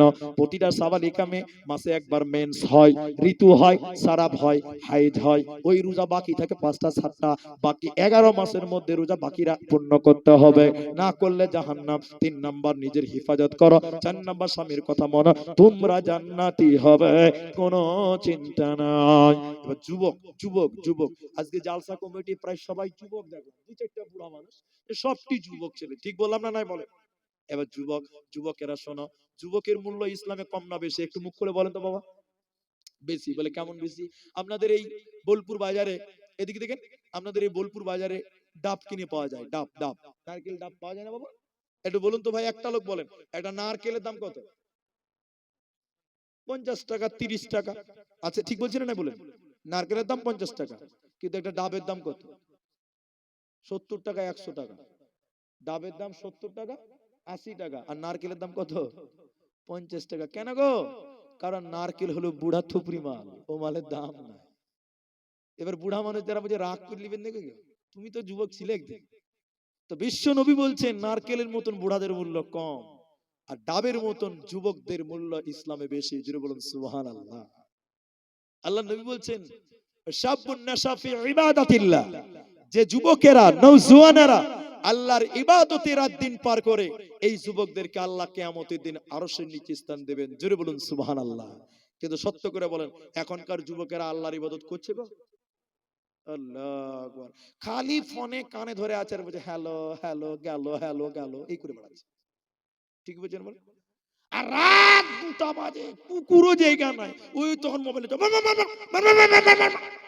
কি হলো রে, কি হলো রে, কি হলো রে, ফ্রি ফায়ার। কি চলছে বলে? রাত 3টার সময় মার মার মার মার মার, কি হলো রে বাবা? ওই যে ফ্রি ফায়ার। এরে যুবক, তোমার বিবেকে চামাচি কে হেগে দিয়েছে নাকি রে বাবা? ছি ছি ছি ছি। কুকুরও জেগে নাই, কুকুরও জেগে নাই। কিছু কিছু ছেলে দেখেন মোবাইলে ফ্রি ফায়ারে ব্যস্ত আছে, আর পাবজিতে ব্যস্ত আছে। ঠিক বললাম না? নাই বলেন? আমি গতবার এখানে এসেছিলাম, কোন গ্রামে এসেছিলাম? খিরাই খিরাই খিরাই। গত বছর না তার আগের বছর এসেছিলাম। তো আমি যখন যাচ্ছিলাম, আমি তো রাস্তাঘাট চিনি না, আমাকে মিস্টার গুগল আমাকে নিয়ে যাচ্ছে। গুগল গুগল আমাকে রাস্তা দেখাচ্ছে। রাতের বেলা ড্রাইভার আমি যাচ্ছি, এবার তো 4 জন এসেছি, মানে সঙ্গে 2 জন ইউটিউবার ভাই আছে। তখন ড্রাইভার আর আমি একা এসেছিলাম, রাতের বেলা যাচ্ছি। রাত তখন মোটামুটি 3টা 2:30 বাজবে হয়তো। মাঠ দিয়ে রাস্তায় 3টা ছেলে দিকে মোবাইলের মার মার মার মার, পাগলা কুকুরে কামড়ে নিয়েছে নাকি? হ্যাঁ, এই সুস্থ স্বাভাবিক ছেলে এই রাতে এই রকম কাজ করতে পারে না? পারে? তওবা করো, তওবা করো যুবক। তুমি যদি ইসলামের প্রতীক হয়ে যাও, পুরো সমাজকে ইসলামিক প্রতীক করতে পারবে। ঠিক বললাম না? জোরে বলেন। যুবকেরা যদি ইসলামের জন্য দাঁড়িয়ে যায়, বাতিল শক্তি কোনদিন ইসলামকে ধ্বংস করতে পারবে। তোমার জন্য জান্নাত অপেক্ষা করছে যুবক। তুমি ইসলামের জন্য দাঁড়িয়ে যাও, জান্নাত তোমার জন্য অপেক্ষা করবে। জোরে বলুন সুবহানাল্লাহ। ওলামাদের জিজ্ঞাসা করুন, হাদিস নাম্বার বলছে, আপনি দেখে নেন 660 নাম্বার হাদিস। আবু হুরায়রা হাদিসের রাবী, তিনি বললেন, যুবকদের জন্য, যে যুবকেরা আল্লাহর ইবাদতে কাটায় নিজের যৌবনকাল, ওদের জন্য আল্লাহ আরশের নিচে স্থান দেবেন। জোরে বলুন সুবহানাল্লাহ। আপনি কি ভাবছেন যুবক? এই জন্য আমি বলি, হে যুবক সোনার টুকরা, তুমি যদি যৌবন কাল থেকে আল্লাহর ইবাদত করো, বৃদ্ধকালে তোমার ইবাদত করতে সহজ হবে। ঠিক বলছেন না? জোরে বলেন। এই কথাটা বলি, আমি শেষ করব। একটু দেখেন, এদিকে দেখেন, এদিকে দেখেন। এটা লোক 55 বছর বয়স, 55, নামাজ পড়ে না। তোর বাড়ি এলি বুড়ি বলছে, কি ব্যাপার গো, তুমি মরবে না নাকি গো? তুমি নামাজ পড়ানোর সময় নামাজ পড়ছে। রমজান মাস কোন মাস বলেন? বহুর জ্বালা, বেটির জ্বালা, বেটার জ্বালা, এই বুড়া এবার নামাজ ধরে নিয়েছে। কিন্তু বলেন, এই বুড়া মানুষ আর ভালো করে নামাজ পড়তে পারবে? এরা বলে না কথা, পারবে? বুড়া মানুষ রমজান মাস তারাবিতে একদম মুলবির পেছনে দাঁড়িয়ে গেছে। তারাবিতে নতুন নামাজিরা মুলবির পেছনে থাকে রমজান মাসে। ঠিক বুঝছেন না বলেন? যারা 5 ওয়াক্ত নামাজ পড়ে ওরা পেছনে থাকবে, আর যারা নতুন নামাজি ওরা মুলবি সাহেবের পাঞ্জরে দাঁড়াবে। ঠিক বললাম না ভাই? এই লোকটা নামাজ পড়ে না 60 বছর 55 বছর, এবার বাড়ির জ্বালাতে নামাজ ধরেছে। তো মসজিদ একদম মুলবি সাহেবের পেছনে একদম টুপি লাগিয়ে, একদম সুরমা আতর লাগিয়ে, নতুন পাঞ্জাবি পরে নামাজ পড়তে চলে এসেছে। 80 60 বছর 55 বছর। 8 রাকাত তারাবি করে কাজ। যে 4 রাকাত নামাজ পড়া হয়ে গেছে, এই বুড়া এবার এরকম করছে, হিসপিস হিসপিস করছে। তারপরে 2 রাকাত পড়া হলো, 6 রাকাত। তখন আর দাঁড়াতে পারছে না। তোর পোতা বলছে, দাদু কি হলো? ওই যে, আবে তোরা পড়েলে আমি বাড়িতে পড়ে নেব। 6 রাকাত পরে বাড়ি চলে যেছে, নামাজ পড়তে পারছে না। কেন বলেন তো? যৌবন কাল থেকে আল্লাহর ইবাদত করে নাই, নামাজ পড়ে নাই। এই জন্য বুড়া হয়ে গেছে। এখন রুকু করতে গেলে রুকু করতে পারে না। পাঞ্জরের পিঠের হাড্ডি শক্ত হয়ে যাচ্ছে, বাঁকা হচ্ছে না। আমি ঠিক বললাম না? জোরে বলেন। এই জন্য যৌবন কালে ইবাদত করতে হবে। যৌবন কালে কি করতে হবে? আমি এই যুবক কমিটি এবং গ্রামের যুবকদেরকে বলবো, যুবক ভাইরা, আমি একজন যুবক, আমি একজন তরুণ। তুমি আমাকে দেখো, আমাকে নয়, মুহাম্মদ সাল্লাল্লাহু আলাইহি ওয়াসাল্লামকে দেখো, সাহাবীদেরকে দেখো, তারা যৌবন কালটা কিভাবে অতিবাহিত করেছে। তুমি রাসূলকে ভালোবাসো, আদর্শ মনে করো। আমরা তাই যুবক বন্ধুদের কাছে, যুবক প্রিয় আমার কলিজার টুকরা যুবক ভাইদের কাছে, যুবকেরা আমার বন্ধুর মতন। আমি মুলবি হিসেবে নয়, আমি বক্তা হিসেবে নয়, আমি তাদের বন্ধু হিসেবে বলতে চাই, হে আমার বন্ধু, তুমি তোমার সোনালী জীবন গড়ো জান্নাতের জন্য। তোমার এই টকবকে যুবককাল, যৌবনকালটা খাটিয়ে দাও, ব্যয় করো ইসলামের জন্য, জান্নাতের জন্য। আজ তুমি যৌবনকাল যদি আল্লাহর পথে ব্যয় করো, কাল তোমাকে আল্লাহ জান্নাত দিবে। জোরে বলুন সুবহানাল্লাহ। পরিশেষে আমি আপনাদের সবার জন্য দোয়া করব। আপনারা উঠে যাবেন না, আমি দোয়াটুকু করে আপনাদের মজলিস ভাঙার দোয়া, আমাদের আজকের যিনি জালসার সভাপতি, তিনি আপনাদেরকে দোয়া বলবেন। আমি খালি একটা আমল বলে দিচ্ছি, আজকে শিখবো, করবো ইনশাআল্লাহ। বলুন ইনশাআল্লাহ। আমি 2 মিনিট লাগবে, 5 মিনিট লাগবে। আল্লাহর নবী বলছেন, কেউ যদি দিনে 3 বার, কমসে কম 3 বার, আমি 3 বারটাই বলি। কবার বলুন? বলে, আল্লাহ তুমি আমাকে জাহান্নাম দিও না। কবার? কমসে কম 3 বার বলবেন। উপরও বলা যাবে 7 বার, 5 বার, আরো 3 বার কমসে কম। আল্লাহ তুমি আমাকে জাহান্নাম দিও না। তো জাহান্নাম তখন বলে, আল্লাহ আল্লাহ আল্লাহ, তোমার এই বান্দাটা জাহান্নাম আসতে চাইছে না, আল্লাহ তুমি তাকে জাহান্নাম দিও না। বলুন সুবহানাল্লাহ। আপনার জন্য জাহান্নাম আশ্রয় চাইবে। তাহলে কি বলতে হবে? সকাল বিকাল বলবেন, আল্লাহুম্মা আজিরনি মিনান নার। সকাল সন্ধ্যা বলবেন। আর নামাজের শেষ রাকাতের শেষ বৈঠকে বলবেন, আল্লাহুম্মা ইন্নী আউযু বিকা মিন আযাবি জাহান্নাম ওয়া আউযু বিকা মিন আযাবিল কবর ওয়া আউযু বিকা মিন ফিতনাতিল মাসিহিদ দাজ্জাল ওয়া আউযু বিকা মিন ফিতনাতিল মাহইয়া ওয়া ফিতনাতিল মামাত। আল্লাহুম্মা ইন্নী আউযু বিকা মিনাল মাসামি ওয়া মিনাল মাগরাম। আর নবীজি বলছেন, কেউ যদি দিনে কমসে কম 3 বার বলে, আল্লাহ তুমি আমাকে জান্নাত দিও, আল্লাহ তুমি আমাকে জান্নাত দিও। জান্নাত তখন বলে, আল্লাহ তোমার এই বান্দা জান্নাতে আসতে চাচ্ছে, আল্লাহ তুমি জান্নাতের জন্য তাকে কবুল করে নাও। বলুন আমিন। এই দোয়া করবেন জান্নাত। আল্লাহুম্মা ইন্নী আসআলুকাল জান্নাতাল ফিরদাউস। বলুন আল্লাহুম্মা ইন্নী আসআলুকাল জান্নাতাল ফিরদাউস, আল্লাহ তুমি আমাকে জান্নাতুল ফিরদাউসের জন্য কবুল করো। কেউ যদি তিনবার বলে জান্নাতুল ফিরদাউস, তার জন্য আল্লাহকে চাইবে। বলুন সুবহানাল্লাহ। তাই আমরা আপনাদের কাছে দোয়া করি, আপনারা একটু আমিন বলবেন। পরিশেষে আল্লাহর কাছে দোয়া করি, আয় রব্বে করিম, তুমি আমাদের যারা মারা গেছে, বাবা মা দাদু দাদি নানা নানি ছেলে মেয়ে স্বামী স্ত্রী, আল্লাহ যেই মারা গেছে আল্লাহ তোমার কাছে চলে গেছে রব্বুল আলামিন, তুমি তাদের কবরের শাস্তিকে মাফ করে দাও। বলুন আল্লাহুম্মা আমিন। ইলাহুল আলামিন, যারা বিমারগ্রস্ত অসুস্থ, আল্লাহ তুমি শিফায়ে কামিলা আজেলা দান করো। আরেকবার বলুন আল্লাহুম্মা আমিন। আল্লাহ, মা বোনদের অনেক গোপন রোগ থাকে, লজ্জাতে কাউকে বলতে পারে না। রব্বুল আলামিন, তুমি কুদরতের বালা দিয়ে ওই মায়েদের গোপন রোগকে সমাধান করো। বলুন আল্লাহুম্মা আমিন। আল্লাহ, যে যুবকেরা, যে গ্রামবাসীরা, যে মানুষেরা আজকে ইসলামের জন্য এই জলসা আয়োজন করেছিলেন, আল্লাহ ওই যুবকদেরকে, ওই লোকগুলোকে তুমি জাযায়ে খায়ের দান করো। বলুন আল্লাহুম্মা আমিন। আল্লাহ, আমার যুবক সোনার টুকরা কলিজার টুকরাদেরকে তুমি ইসলামের জন্য আল্লাহ কবুল করো। আরেকবার বলুন আল্লাহুম্মা আমিন। আল্লাহ, গোলাগুড়িয়া, পারুই, বীরভূম, পশ্চিমবাংলা, ভারতবর্ষ, আল্লাহ হিন্দু মুসলমান ভ্রাতৃত্ববোধ বজায় রেখে কাঁধে কাঁধ রেখে বলার চলার তুমি তৌফিক দান করো। বলুন আমিন। আল্লাহ, এই বীরভূমের মাটি বীরের মাটি, আল্লাহ তুমি এই বীরভূমকে তুমি রহমত নাজিল করো। বলুন আল্লাহুম্মা আমিন। আল্লাহ, আমাদের গ্রামগুলো, আমাদের এলাকাগুলো তুমি রহমত নাজিল করো। আল্লাহ, আমাদের রুজি রুটিতে তুমি কামাই, আল্লাহ তুমি বরকত দান করো। আমরা বলি আল্লাহুম্মা আমিন। আল্লাহ, যে সকল বাচ্চারা লেখাপড়া করছে, স্কুল কলেজ মক্তব মাদ্রাসায় পড়ে, আল্লাহ তুমি তাদের জ্ঞান, আল্লাহ তুমি তাদের বিচক্ষণতাকে বাড়িয়ে দাও। বলুন আল্লাহুম্মা আমিন। আল্লাহ, এই মাঠে যারা আমিন আমিন করছে, জানি না কার মনে কি আশা ছিল, রব্বে করিম তুমি প্রত্যেকের নেক মাকসাদকে তুমি পূর্ণ করো। বলুন আল্লাহুম্মা আমিন। আল্লাহ, এই জালসার জন্য অনেক টাকার প্রয়োজন, অনেক পয়সার প্রয়োজন হয়েছে। রব্বুল আলামিন, যারা সহযোগিতা করেছেন করবেন, আল্লাহ তুমি তাদেরকে এর বিনিময়ে জান্নাত দিও। বলুন আল্লাহুম্মা আমিন। এই বলে আমি আজকে আপনাদের কাছ থেকে মাপ চাইলাম, ক্ষমা চাইলাম, দোয়া দিলাম, আপনাদের কাছে কিছু দোয়া চাইলাম। আমি চলে যাচ্ছি। সভাপতির শেষ বক্তব্য 2 মিনিট হোক, 1 মিনিট হবে, সেই বক্তব্য শুনে দোয়া পরে আমরা সবাই যাব। আজকের মতন মা বোন